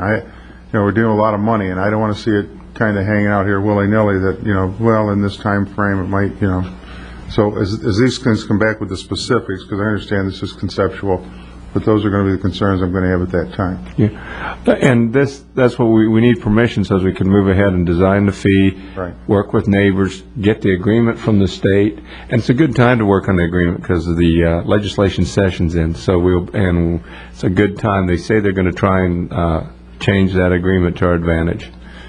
Okay. Any other comments from commissioners? Let me explain what we're doing here too, because these aren't public hearings, but we've always run, the last couple of years, we've always run very open meetings and have public input. So if any of you would like to speak on this, Renee, you spoke first, and there was a lady in the back and over here, then Joe. We would appreciate it though if comments were kept short and we not get into debates. Thank you, and good morning. Renee Renzi of Waverly Place, Vero Beach. My first reaction is, wow, we have to pay the state DOT to do their job, $67 million. That horrifies me. And the second thing that occurs to me, and maybe this is overly simplistic, but you want to go through all this financial finagling to come up with the $67 million and worry about it getting paid back in order to avoid closing down development along that stretch of 60 because of the concurrency requirements. Now, the concerns of the population of Indian River County, as I gather from all the electioneering, is that we are going too quickly on development. I know that you're required to approve rezonings and building permits if all the concurrency requirements are fulfilled. It seems to me you have a perfect opportunity here to say, sorry, developers, that section of the county is closed down because we can't meet concurrency. And you avoid a $67 million price tag, and you can slow down development quite legally. They can't sue you. To me, it's a perfect opportunity you should grasp with both hands to say no for a change. I know these people have got very involved with their financial talks with Tallahassee, but it seems maybe I'm being overly simplistic. But I think you have a perfect opportunity to say no. And we've all wanted you to say no ever since I've been coming to these meetings, which is 13 years. So I'll leave that thought with you. Thank you. Mrs. Ramsey, two things. One, concurrency is simply having your infrastructure there when the demand arrives. This is also a concern of a safety issue. As this community grows, whether we like it or not, that road could become overcrowded. It becomes a safety issue. There's going to be improvements with traffic lights, turn lanes, things like that, which is going to make that road safer as trips increase. I don't think that we can say today that in the next 5 years we're not going to grow. Concurrency was never meant to close down construction. It's just simply that you should have your infrastructure there when the impact is there, and that's what concurrency is, and it's supposed to be future planning, and that's what we're trying to do here. As far as we have a mechanism where the local taxpayer doesn't pay the interest or any part of this road, we're trying to have the consumer or the developer or the person that builds that home pay this. Mr. Williams. Thank you, Mr. Chairman. John Williams, Smuggler's Cove, Vero Beach. I intend to agree a little with Renee. My real concern, though, if you go forward, is that regardless of what you call that fee, Joe, I think it's an impact fee. And experience would teach us that to apply that impact fee, you're going to have to go back and get your consultant again and go through that whole rigmarole, figure out which potential developments actually are going to put trips on that strip. And I don't know how you do that, frankly, since we're all using it. And I will remember distinctly in Hollywood when we did a feel-good fee for open space and added it to the building permits way back. And the court, when they threw it out, said it was one of those things that felt good on Saturday night but hurt on Sunday morning. I think you're going to be challenged left and right by developers when you go to them and say, this is not an impact fee, this is a special fee. And unless you can get some real concrete assurance from the proper attorneys that you can do this, I really suspect that you are going to find yourself in a legal morass when you try to collect it. That's one of my main concerns. And the concept, of course, that Renee talked about is the old Florida concept about roads. Build it and they will come. I think by doing this we are facilitating growth that may not be necessary to do right now. The other thing is that strip of road is so rough out there and has needed repaving for so long. I wonder what would happen if we just repaved it. You might find the traffic moving a lot more smoothly and efficiently, and then maybe we wouldn't have to do all this so abruptly here. Thank you. Thank you. There's a lady in the back. That's fine. Okay, Mr. Paladin. Good afternoon, Joseph Paladin. I live at 6450 Tropical Way, and I'm also a developer here in town. And congratulations to the two new commissioners to start with. Listen, several months ago, this item came up, and I spoke against it. I was against it quite strongly for the following reasons. Number one, it wasn't real clear that the state would guarantee us getting paid back our funds. Number two, I said I'd never approve anything that would cost the taxpayers $13 million, which would have been the interest that wasn't accounted for at that time. Number three, and most important to myself, I questioned the legality of how the check could be written. At the time, it was assumed or thought that the fees or the check would come out of some of the impact fees or actually come out of our impact fee fund. And under our Chapter 1000, it clearly states under 1010.05 that can't happen. Since then, we've had several discussions and several meetings, and we found other ways to write the check, which is legal. It's not going to come out of our impact fee fund. It's so it won't slow down other roads that are funded in the community. Other roads that are funded, the roads will go forward as planned and as funded. So that was the first point that was straightened out that led me to change my mind. Secondly, we've come up with a way to write a fee assessment, if you want to call it that, so the interest would be paid for by the people that actually use the trips on that road, the developers and people that build the homes and develop the property. It'll be figured out fairly as to how many trips the road's actually added, how many trips there is, and we'll divide that into the amount of money it costs to build those links. And then as those people come forward to pay their impact fees, invest, and build, that special assessment will be tacked on each one.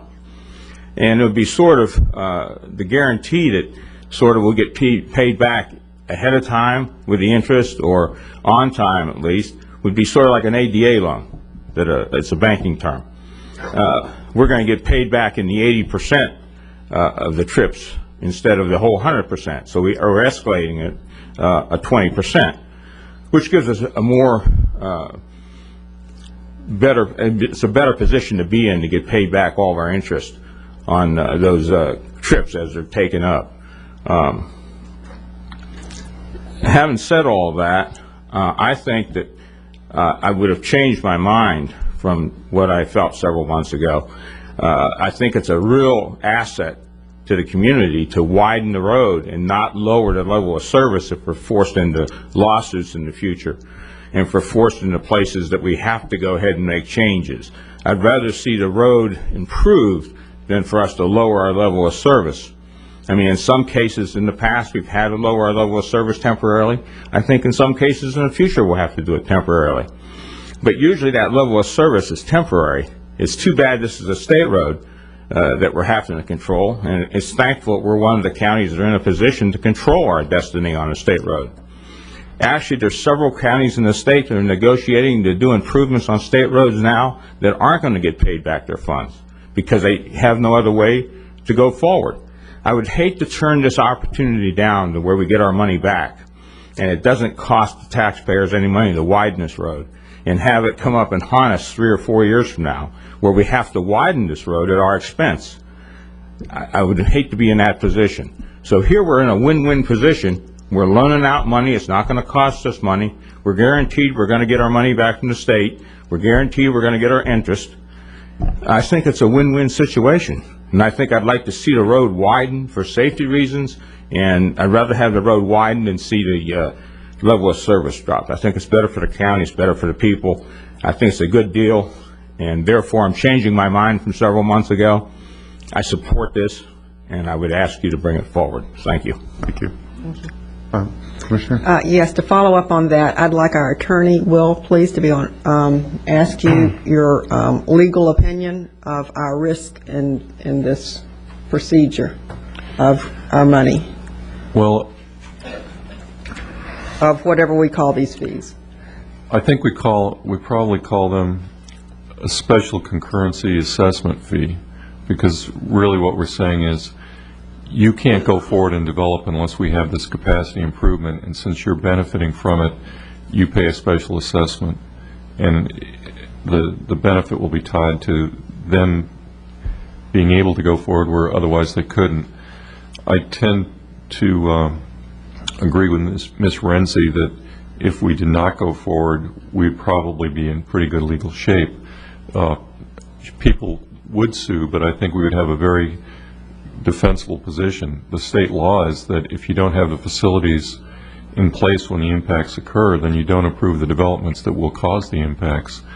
And the mere fact that someone is choosing to develop in advance of our capital improvement plan, where we have programmed improvements out for 5 years, if someone is choosing to develop in an area that we do not have programmed improvements, then we're not obliged to dig further into the taxpayer's pocket to provide those facilities ahead of schedule, ahead of our schedule. So I think it probably is a good solution that has come up with. I think it would be defensible to charge the interest carry cost to those who are benefiting from it by being allowed to proceed with their development in advance of our own program schedule. The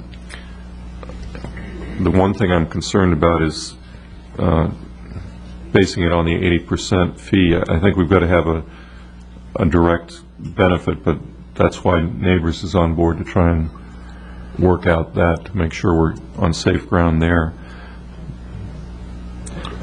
In other words, I think we can defend a special fee assessed to the people that are benefiting from having concurrency available, and I think if we did not do it, we could defend lawsuits that came because we don't have the capacity available. We are planning for it. We can only build what we have the money to do. This is an opportunity to get the state to advance the program and not be out of pocket the interest costs we were concerned about, the $12.5 million a couple months ago.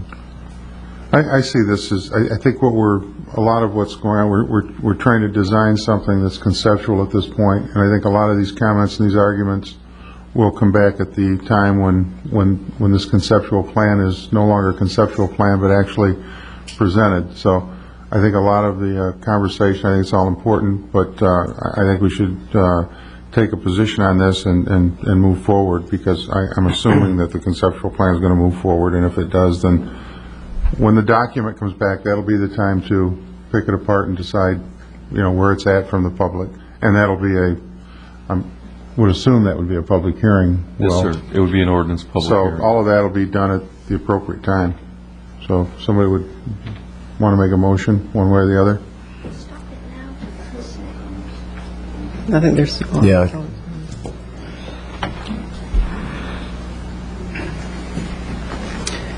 Good morning, Chuck Meckling with Point West. I'm a principal at Point West, and welcome to the new commissioners and to the commission. I am a developer. In 98-99, Point West was approved. We had a binding letter with the state and an understanding with the county, and at this point we have stopped with what our future is out there. I am in agreement with the concept of this interest concept that is yet to be fully worked out. And what I want to say is that there are many benefits to the county, and I agree with Commissioner Wheeler that much of this will get discussed at a later date as well. But I want us to not lose sight that we've made a commitment to homeowners out there over these years that have bought, that there's going to be a community that will come to fruition. We have a commercial element to the community, and we have medical facilities that are looking to come out there. And one of the things that has been debated is this new town, new village concept, which is yet to come up today again. But whatever that gets decided outside of the urban service area, I don't think anybody can debate the fact that if we have user services, mainly things that people live in communities more centered towards our residential community, so you put less road trips on the road, it benefits everybody in that geographic section, and that's part of what Point West is yet to bring forward in that commercial concept, and that's part of what we want to bring forward, because we want to finish the job that we started with that. With commercial development and commercial buildings, as was discussed, it does generate tax dollars for the county. And I believe that we're going to be facing some challenging issues in the years to come within our county, as we can see right now with many, many issues at hand. And I hope that we allow ourselves the opportunity to keep economic vitality alive. And I believe that the State Road 60 corridor helps to do that, not only for Point West, but for general commercial along that avenue and for the industrial park that is west of I-95. All these become issues in our local economy. Thank you. Thank you.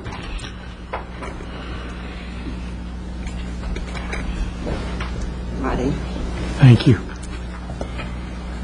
Thank you. Thank you, Hay. Thank you.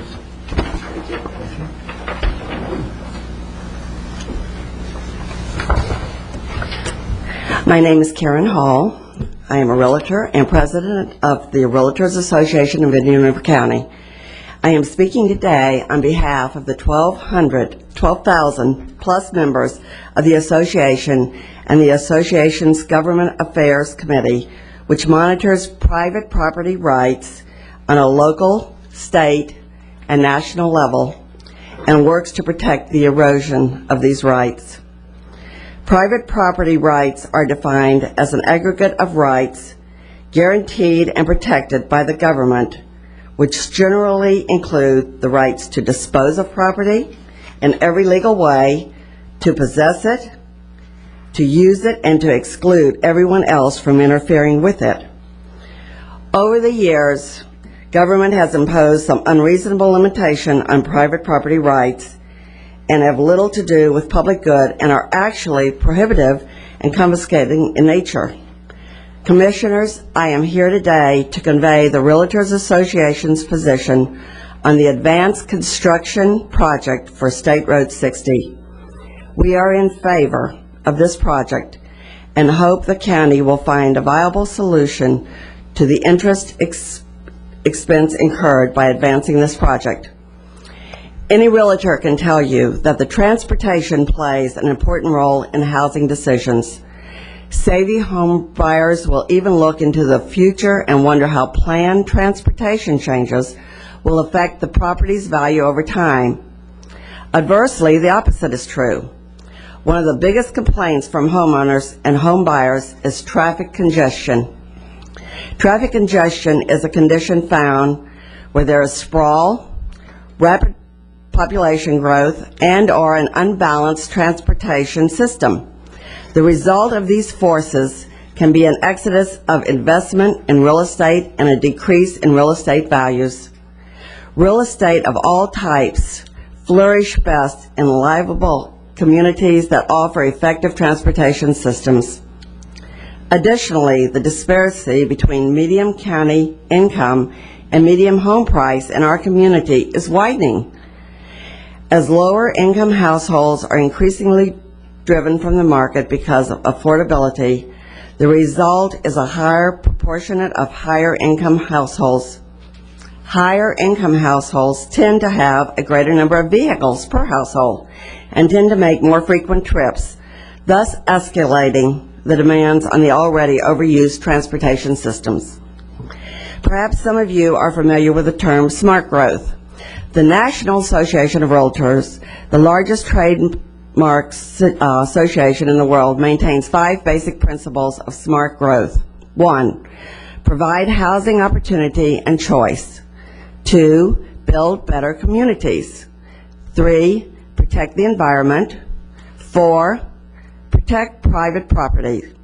5, implement fair and reasonable public sector fiscal measures. Public policies following the principles of smart growth lead to stability in the real estate market.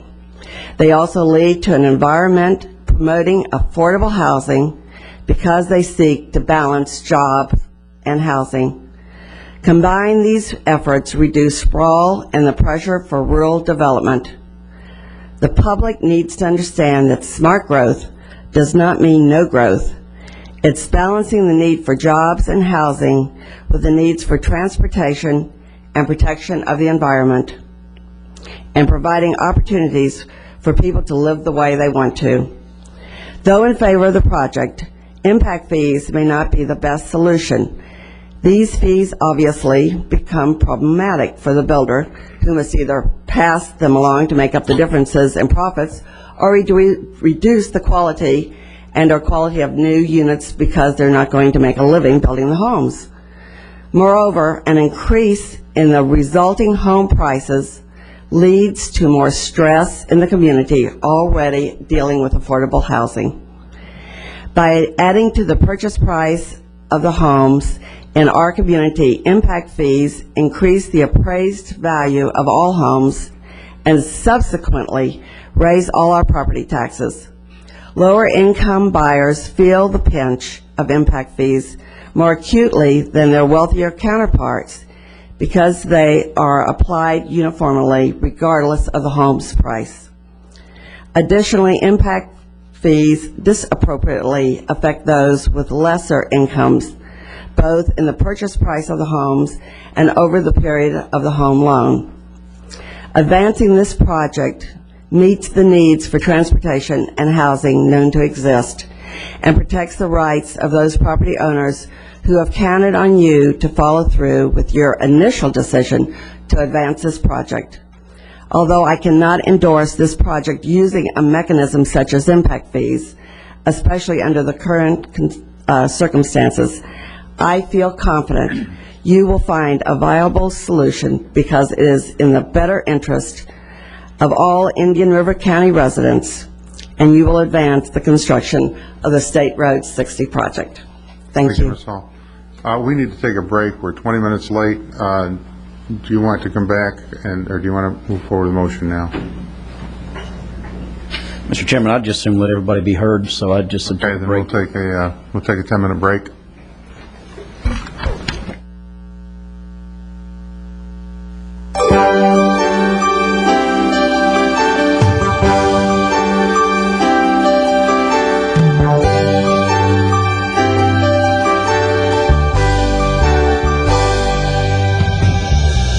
Your Indian River County Commission meeting is in a brief recess. Please stay tuned. The meeting will reconvene in just a moment.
Your Indian River County Commission meeting is in a brief recess. Please stay tuned.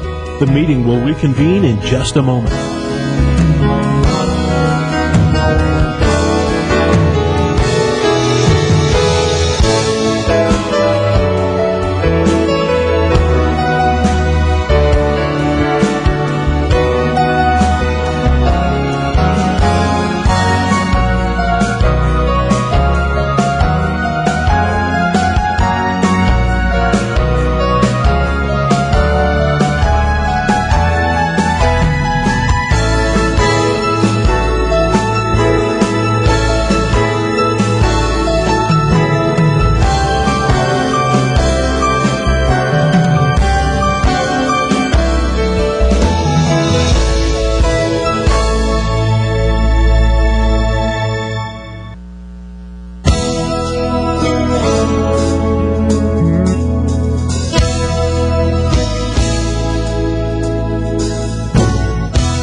Your Indian River County Commission meeting is in a brief recess. Please stay tuned. The meeting will reconvene in just a moment.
Your Indian River County Commission meeting is in a brief recess.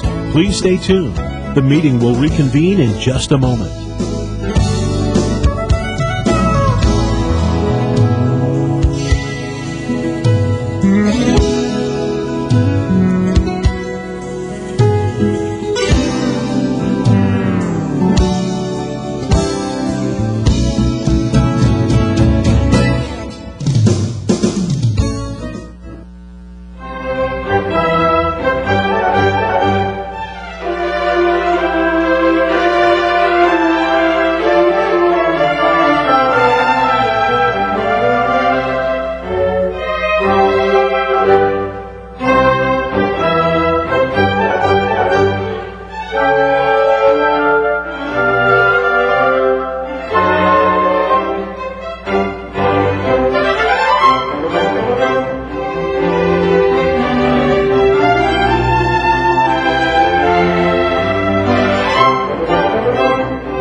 Your Indian River County Commission meeting is in a brief recess. Please stay tuned. The meeting will reconvene in just a moment.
Your Indian River County Commission meeting is in a brief recess.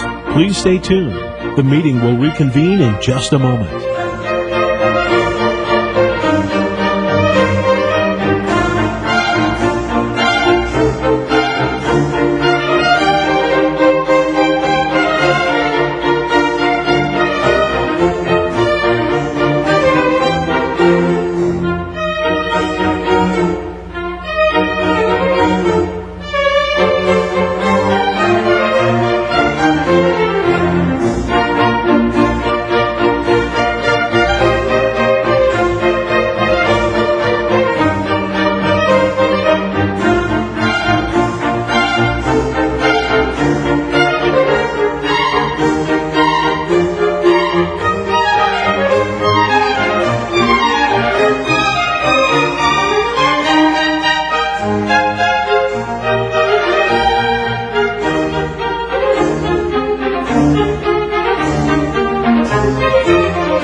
Your Indian River County Commission meeting is in a brief recess. Please stay tuned. The meeting will reconvene in just a moment.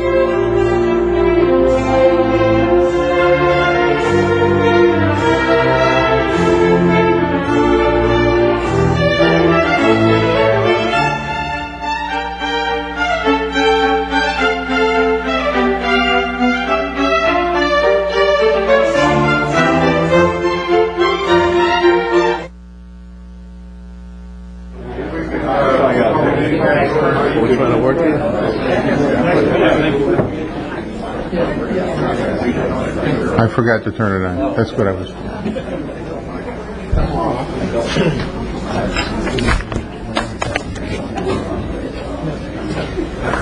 Let me give you a warning. You know, we'll call the meeting back to order. In the essence of time, I'd like to ask the commission for a motion and a second on this item to see where we're going. And if the motion is to continue with this, then I think we need to eliminate the public input at this time, and it'll come up at the public hearing. If the motion is not to continue with this conceptually, then I'll allow the public to continue to talk. So what's the commission's pleasure?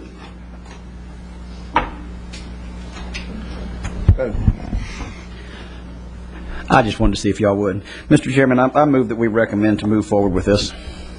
I'll second that motion. Okay, we have a second and a motion. Any comments from the commissioners? Just to, if this is conceptual, and lock down everything. Double dot every I and cross every T twice. And hopefully we can find a solution to this. Okay. That being said, we have a motion, and I think that a lot of what we're talking about, again, is to reiterate that this will all come forward, I'm sure, during the public hearing, and there's no sense in going through it now and going through it again then. So we have a motion to move forward with the conceptual plan. All those in favor, say aye. Aye. Those opposed, like sign. Motion carries 5-1. 5-0, excuse me. Joe didn't vote. Got included. He was late. I'm always used to one person voting differently, I guess. Next is under community development, item 11A, consideration of conceptual approval of proposed state road. We just did that. I'm getting off. Got to vote again? We can go over it again. No, that's all right. Public Works, final design and plan preparation for County Road 510 and 512. The 75th Court Amendment Number 1, 89th Street drainage, soil design, and utility locate design memorandum dated November 8, 2006, found on pages 235 through 240.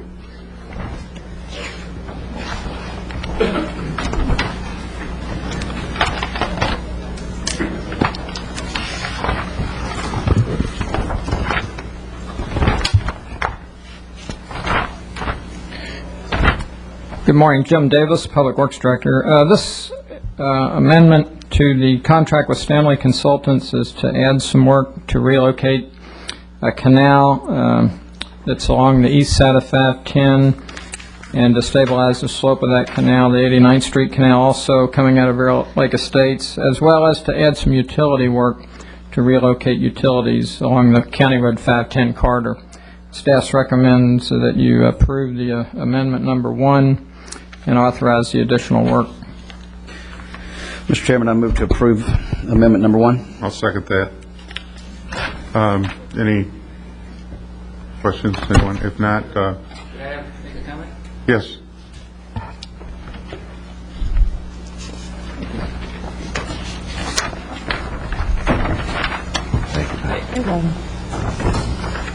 Thank you.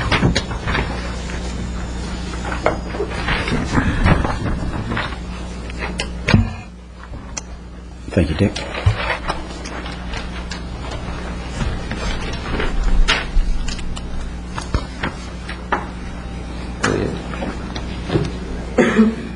How do I get this? One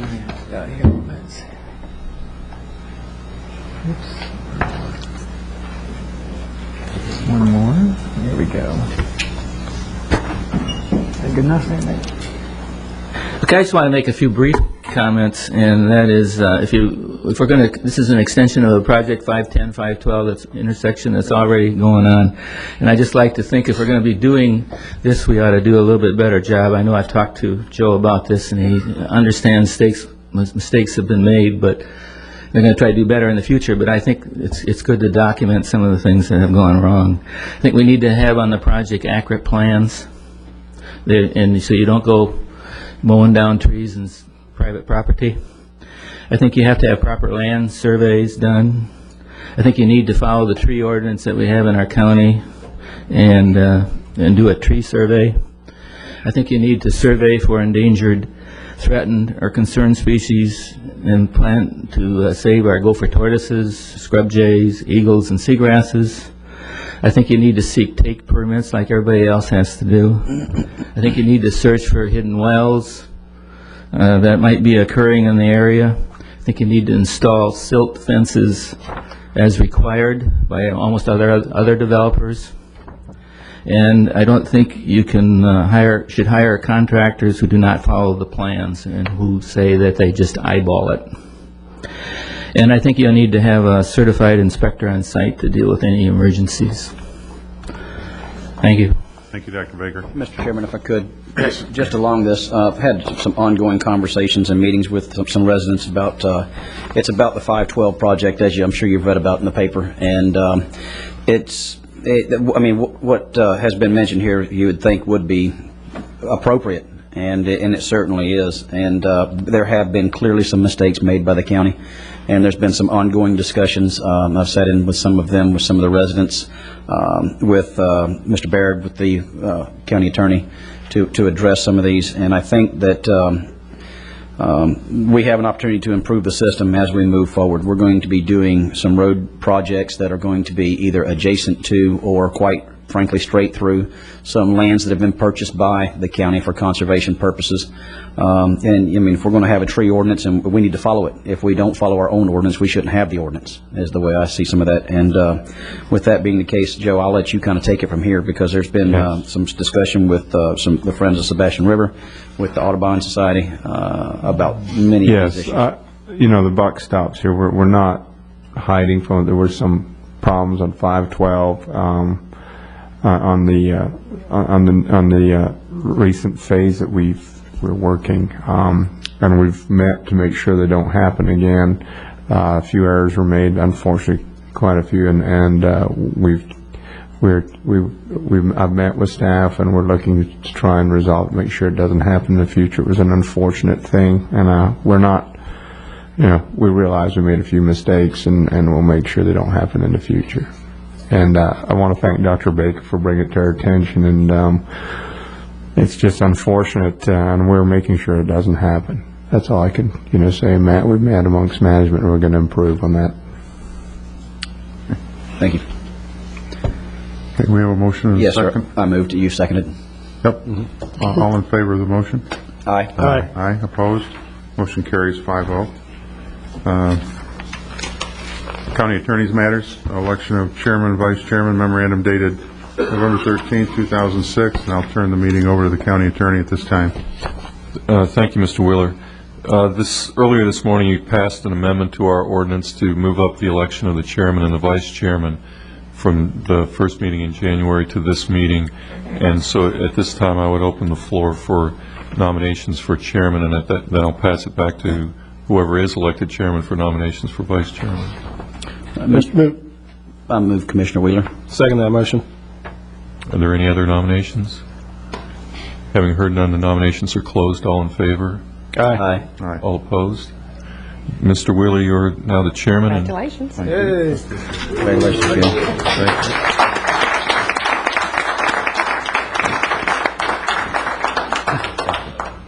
And you need to find a successor as vice chairman. Already? Yeah. Okay, we'll open that. I appreciate your support and confidence, and we'll open the nominations for vice chairman. I would like to nominate Sandra Bowden. I'll second it. Any other nominations? If not, nominations be closed. We have a vote. All in favor? Aye. Aye. Opposed, like sign. Motion carries. Thank you very much.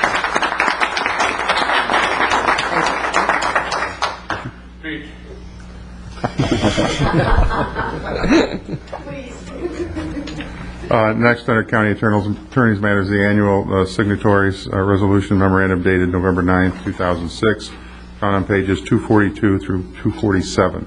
Mr. Chairman, this is a resolution that we normally do in January of each year to approve signatures on county checks, and it also contains provision that in the event of emergency, the county administrator is delegated certain powers under states of declared emergencies to issue emergency orders. And we would simply like the resolution passed so that the proper people are signing paychecks. I think that's a safe one to make a motion to approve staff recommendation. We have a motion? Second. And we have a second.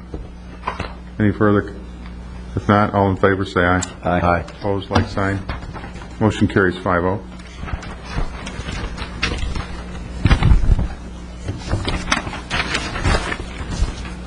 Under commission matters, I have two items. The first item is 12A1, and that's reconsideration of the resolution of support for the urban service boundary legislation memorandum dated November 15th, 2006.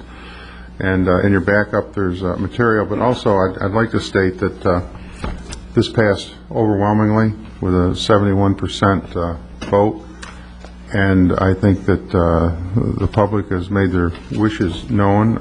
Representative Mayfield, according to the Press Journal at the Taxpayers Association, said that he would carry this forward to Tallahassee, and I'm asking for the commission to allow me to move forward with this, work with the legislators, and continue with neighbors who we worked with to build the bill that we were asking to get passed last year.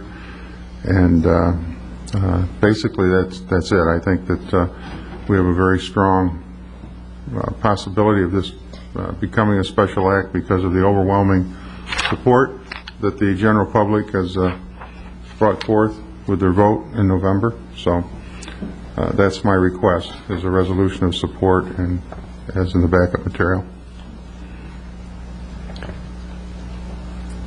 I move to accept or Chairman Wheeler's request. We have a motion. Do we have a second? Second. For clarification, Yes. do you anticipate going to the legislative area delegation at the Yes. city? Yes, I've advised Kim to, when the calendar is set, to have me added to the calendar, and I have intentions of being there. I'm also going to be attending the Vero Beach City Council meeting tonight. I believe Councilman Solari has this under his matters, and I was going to go back with this, but I'm going to be there to explain where we are, if this passes, our resolution of support, and also I'll be scheduled on December 14th to speak to the Fellsmere City Council. And I talked to Mr. Nunemaker about that last week and advised him that this was coming forth. That'll be after the fact, because the legislative delegation meets that morning, the City Council meets that evening, and ironically, the precincts in Fellsmere, two of them that represent Fellsmere, actually had a 71.5%, which was higher than the county overall. So I want to go back and talk to their City Council people, and plus they have 3 new council people, and to get their input and their position on this.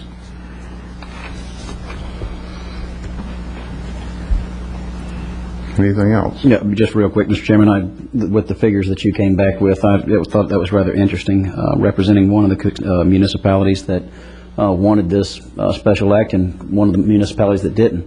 It was rather interesting to see. I've always felt comfortable with this being in the Commission's hands. The residents in District 1 would like to have a say in it, so let's move forward.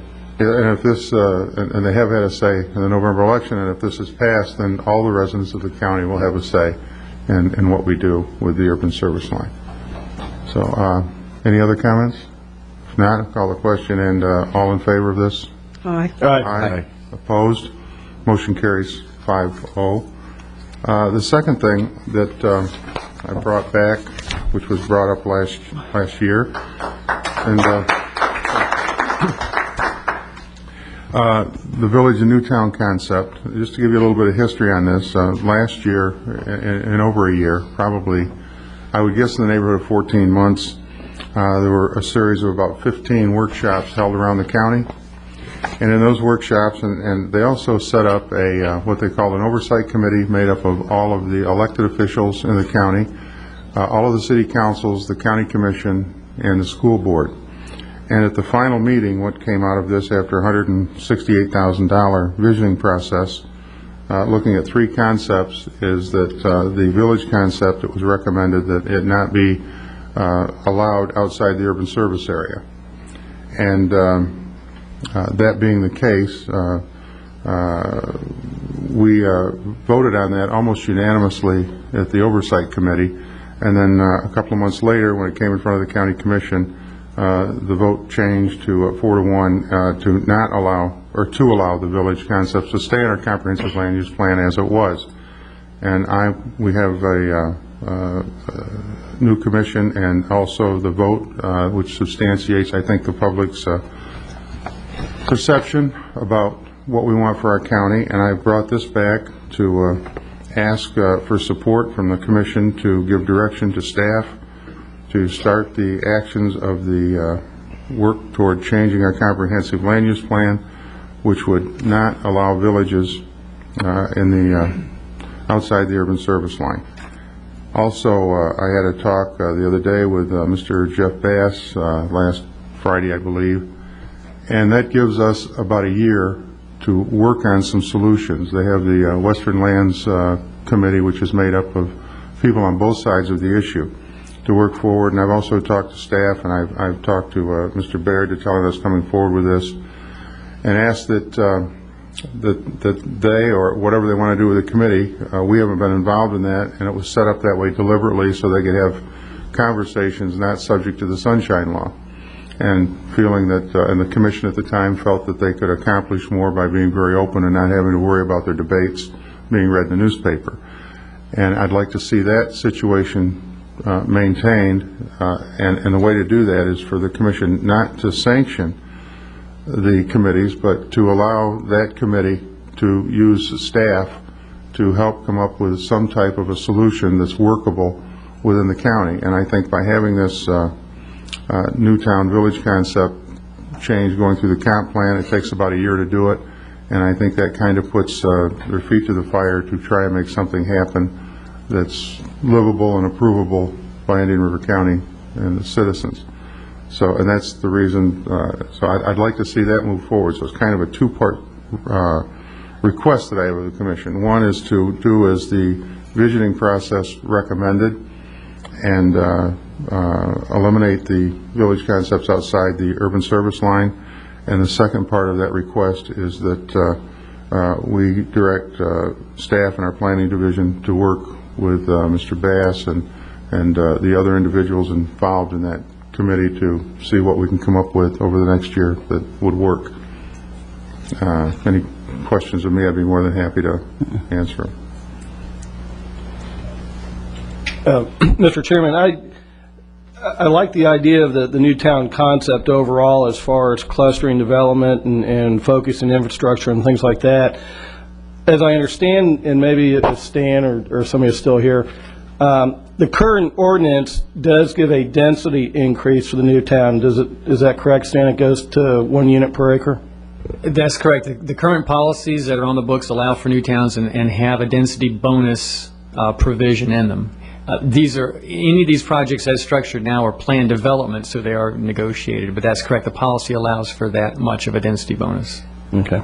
Can I ask a question along those lines? Does it grant a density bonus? No, the density bonus actually has to be granted with the project itself. So in fact, you It's can do one of these without any density bonuses? Actually, you could do an agricultural PD outside the urban service area that would have no density bonus associated with it and not go through the new town. I might add the objective, though, of the village and new town concept is to seek the density bonus.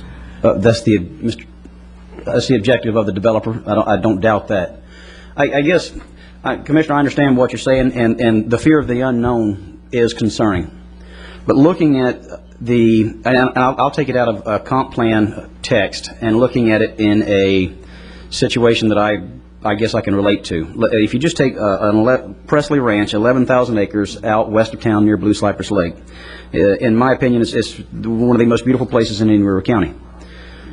And I would not want to see a new town there, nor would I want to see a 1 unit per acre density bonus, which would be a 20-fold increase. At the same time, I don't believe that proper planning would state that the densities that are allowed on that piece of property be distributed evenly in 20-acre matchbox ranchettes. And somewhere in the middle of that has got to be a solution, I would think, if just for proper stewardship and proper planning. I would agree with that, and that's the objective. We haven't made any progress in the last year. And in fact, when we spoke with some of the individuals last year, that actually came up, what my problem was, with it was, and that was, in fact, the just arbitrary number of 1 unit per acre density transfer. And I was asked that if I would support this if that was, in fact, dropped, and I said that I would. I also support working with GSI maps and others to come up with a scientific and a solution. Right. And I think that we can have a much better plan than we have. But I think also, rather than just leaving this open here on both ends of this deal, I think we'd be better off if we could come up with a solution that's workable. And I'm not a planner, but perhaps look at maximum densities that would be allowed for the whole area outside or west of 95 for the sake of a better argument. There's not that much land left inside 95 that's not in the urban service area, not developed into ranchettes. But the Presley Ranch is a fine example. Maybe that's an area that we wouldn't want to allow a village. Maybe it is an area we want, and maybe we want 1 village outside with density. Maybe we want 2. But there's a lot of things out here, and this has been going on around the state with Cloud Grove and over in Collier County and some of these things. And there's enough stuff out there, I think, that if we get the 2 groups together and our planners together, I'm fairly confident that we can come up with a workable solution where everybody is happy and benefits, keep our densities low and yet still have use of that property. And again, this has been going on for, if you start the visioning process, close to 3 years. And nothing has happened. We're just kind of spinning around. I think this puts the onus on everybody to get serious about this and come back with a plan. And because the process would be changing the comprehensive land use plan. And if they come back with something, we can go back in and we can work that, we can postpone it, but at least we'll start getting something on the table in front of us that we can look at. Mr. Chairman, I agree with a lot of what you said using the GIS and for example, I would give more of a density weight, if you will, to something that is a natural piece of Florida more so than I would a citrus grove outside the urban service area, as far as the environmental value, in my opinion. And I don't disagree with what you're saying, that what we have right now is not workable.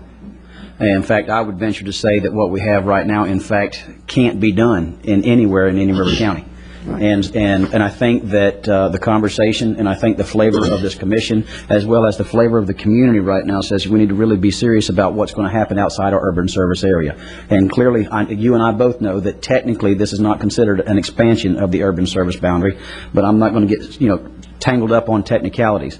What I would like to do is I would like to address and modify our new town concept, but I don't want to do it right now by taking it out of our comp plan, because that does a couple things. I don't want to say adversely, or I'm just going to say it affects our MPO's future plan for roads and the infrastructure that we may need future down the road. And that's even if we do away with it and we have the ranchettes. In fact, I'd venture to say there's going to be probably more traffic if we have ranchettes than there is if we perhaps do a new town without any density credits. So as far as throwing this out today, I applaud you bringing it up so that we can discuss it based on the merits and change it so that we have a new town policy that we may be able to live with. Right now, we've got one that we can't work with, much less live with. So I just assume leave it the same until we have the opportunity to address it. And if you'd need a motion to revisit the comp plan issue, I would do so.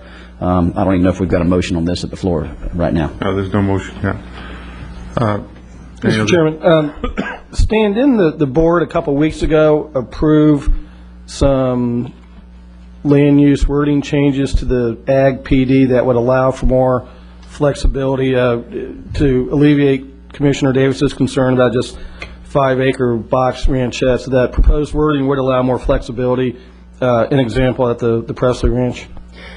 Yeah, I think the changes to 5.8, policy 5.8, actually allow some things that aren't allowed now. It does away with a strict clustering concept and allows golf courses to be used as part of an Ag PD project, and that's being transmitted to the state, has been transmitted to the state, and so in a few months the board will see that for final adoption. So if that is adopted, that does give a little more flexibility to doing Ag PDs anywhere outside the urban service area. The other thing is, when staff looked at the new town concept again after the visioning process 14 months ago before the Western Lands Committee, some of the same ideas that you all are discussing now were what staff had looked at, not letting the property west of the marsh in the A3 area be a site for a new town, but giving them more of a density transfer bonus essentially there, and trying to look and cite where these new towns would go and putting caps on density and so forth. So those are certainly concepts that can be worked with, and certainly staff will work with any committee or any group, and we've taken a look at some of those same concepts already, probably a year and a half ago. If an amendment is initiated in the next cycle, that'll be January, and things would get back to the board for transmittal probably in March, maybe April. So that would be the next decision point, just to let you all know the timing. Well, I'm sorry, Peter. No, go ahead, Chairman. One of the other things, if let's be optimistic and say the legislation passes, then the new town, depending on how you look at that, could be at risk on either side of the issue. Because if it passes and we do anything to change the comprehensive land use plan or to expand the urban service line, would go to a vote. And I would like to see something in place that we all can live with in advance of that. So we've got two vehicles moving in the same direction. And the whole thing could possibly be eliminated that way, or it could be endorsed. And if we get our heads together and come up with a good plan that's acceptable, that can all be tied up kind of in a neat package by the end of the year. And I'll keep an open mind as to what, as one commissioner, as to what we can do and how we can work this out in the future. But I think, one, the voters strongly feel about the growth issue and this legislative request. Also, the fact that our visioning process covered the entire county, had 15 meetings, cost us a minimum of $168,000. There were many, many man hours put in. I sat through several of those meetings myself and listened to public input, and that was the direction that we got from them. And I think, in my opinion that we should honor that and move forward with it. And that's why I have brought this back to the commission. I'm unable to make a motion, as you're all aware of. I like that. So there's not always an advantage to being chairman. It's not all bad, him being chairman, is it? It isn't. We might have you there. Mr. Chairman, if I could.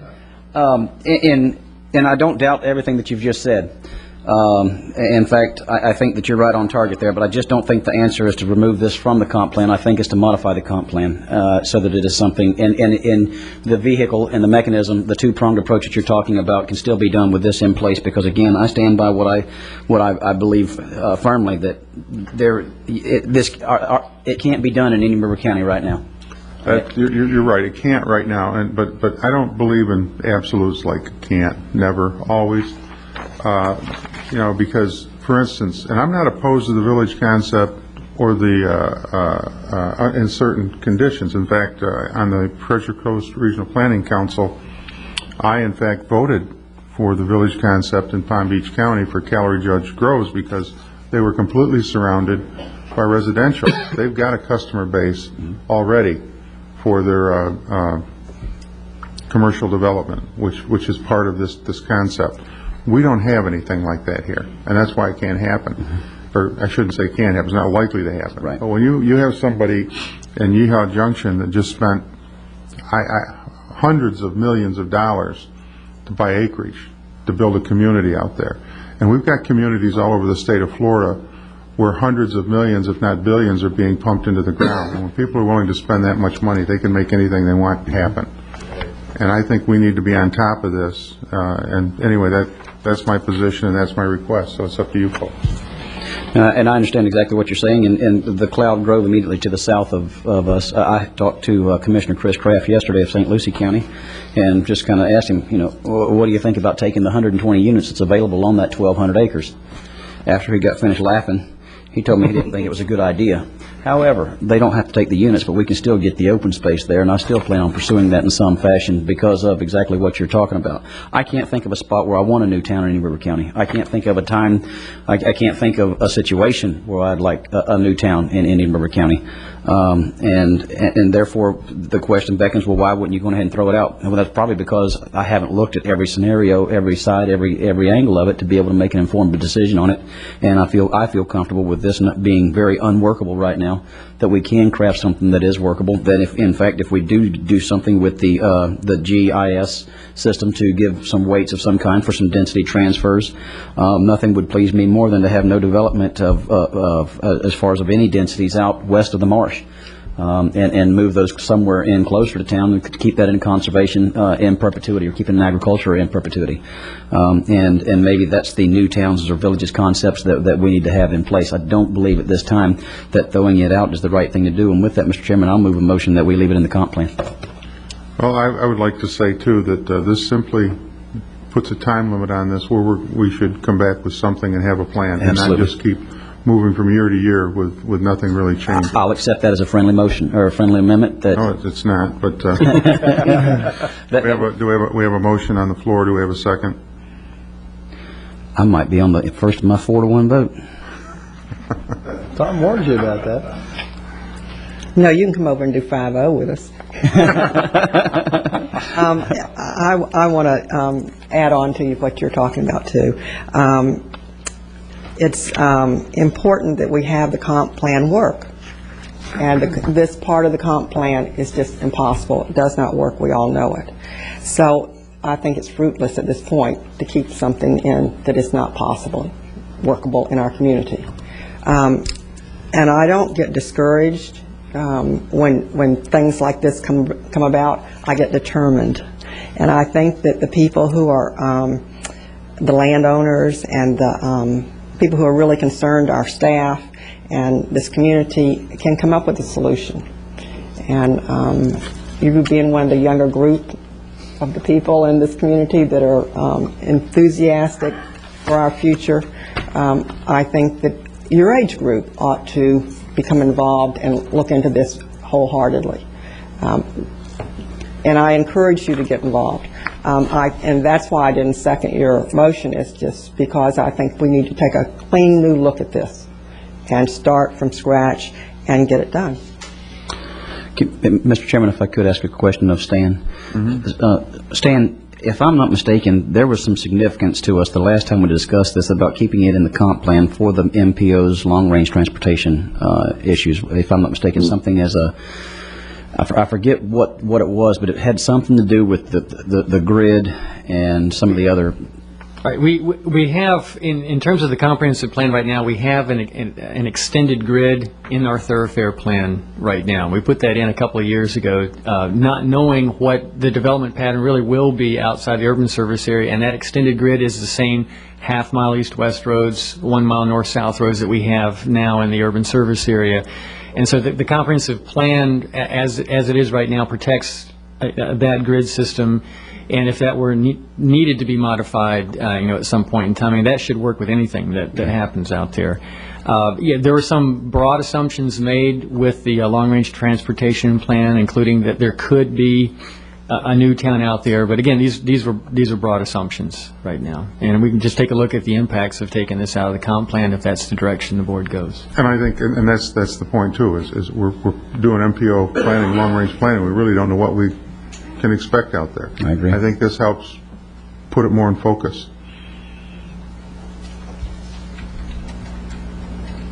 Well, it's up to somebody. Wesley? We had a motion. The motion died for lack of a second. Well, Mr. Chairman, I'd like to make a motion that we support your request to remove the village and towns concepts from from the comprehensive plan. I'll second that. Any other? And I just want to say, I do support the idea of transferring densities and consolidating things. I think we can be creative and think outside the box and come up with some very good ideas for those western lands. But the fact that we currently have a density bonus in there, whether it has to be granted or not, if it's there, somebody's going to ask for it. And that just scares me that that's in there. So that's why I made the motion to remove the village new towns from the land use plan. Okay. And I'll tell you, I'm relatively optimistic that we all get our heads together with our planning staff and the groups that we can come up with something that's better than what we've got. And when that happens, there'll be several public hearings before the comp plan is changed. There'll be input from the public, lots of input, I'm sure, and we can go through the process. But I think this is the direction. I believe this is the right direction to go in. Yeah, Mr. Chairman. Yes, sir. If I could just make a clarification. I don't disagree with the fact that it needs to be reworked. I just don't want to take it out of the comp plan in order to do it. That's all. I understand. Any other comments? If not, all in favor of the motion signify by saying aye. Aye. Opposed? Aye. Aye. Motion carries 4-1.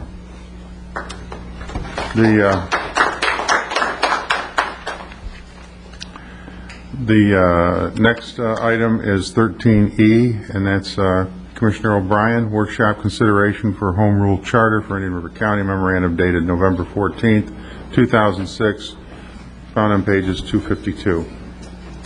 During the campaign, part of my campaign was that I thought that the voters would want to have more control over certain key issues that affect the overall quality of life of Indian River County.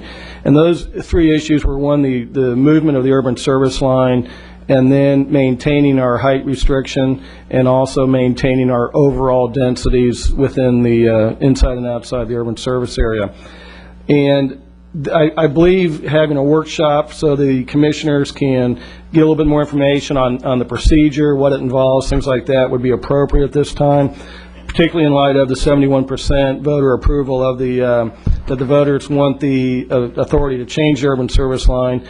I see this as running parallel to asking the state legislatures to pass state legislation, but this takes us just one step further and does give the voters the ability to protect our height limits and the overall densities. And so with that, asking that the county administrator schedule a workshop so that we can discuss it in further detail and get more information and then go forward with that. Is that a motion? No, I'll second the motion. Okay. Under discussion. And that we'll have people attending that have information on this. broad Yes, I think perspective. the county attorney's office is going to be very involved in this. When would you like the workshop as commissioners? There is the counsel for the Florida Association of Counties, Ginger DeLegal, and she has given us a few dates when she would be available to come down and speak to us. So, Joe, I'll give you those dates, and you can see which ones make most sense from your staff's point of view, and then we can go ahead and lock one of those in. All right. Thank you. Okay. Any other comments? If not, call the question. All in favor, say by signifying by aye. Aye. Aye. Whatever. All opposed? Motion carries 5-0. Thank you. Workshops don't hurt. And under Emergency Services, item 14A, Emergency Services District, Emergency Services Station 5, deductive change order number 3, memorandum dated November 7, 2006, found on pages 253 and 256. Who wants to handle that? Move to accept staff recommendation. Do we have a motion? Do we have a second? Second. Second. All in favor, say aye. Aye. Opposed, like sign. Motion carries 5-0. Thank you. We're adjourned.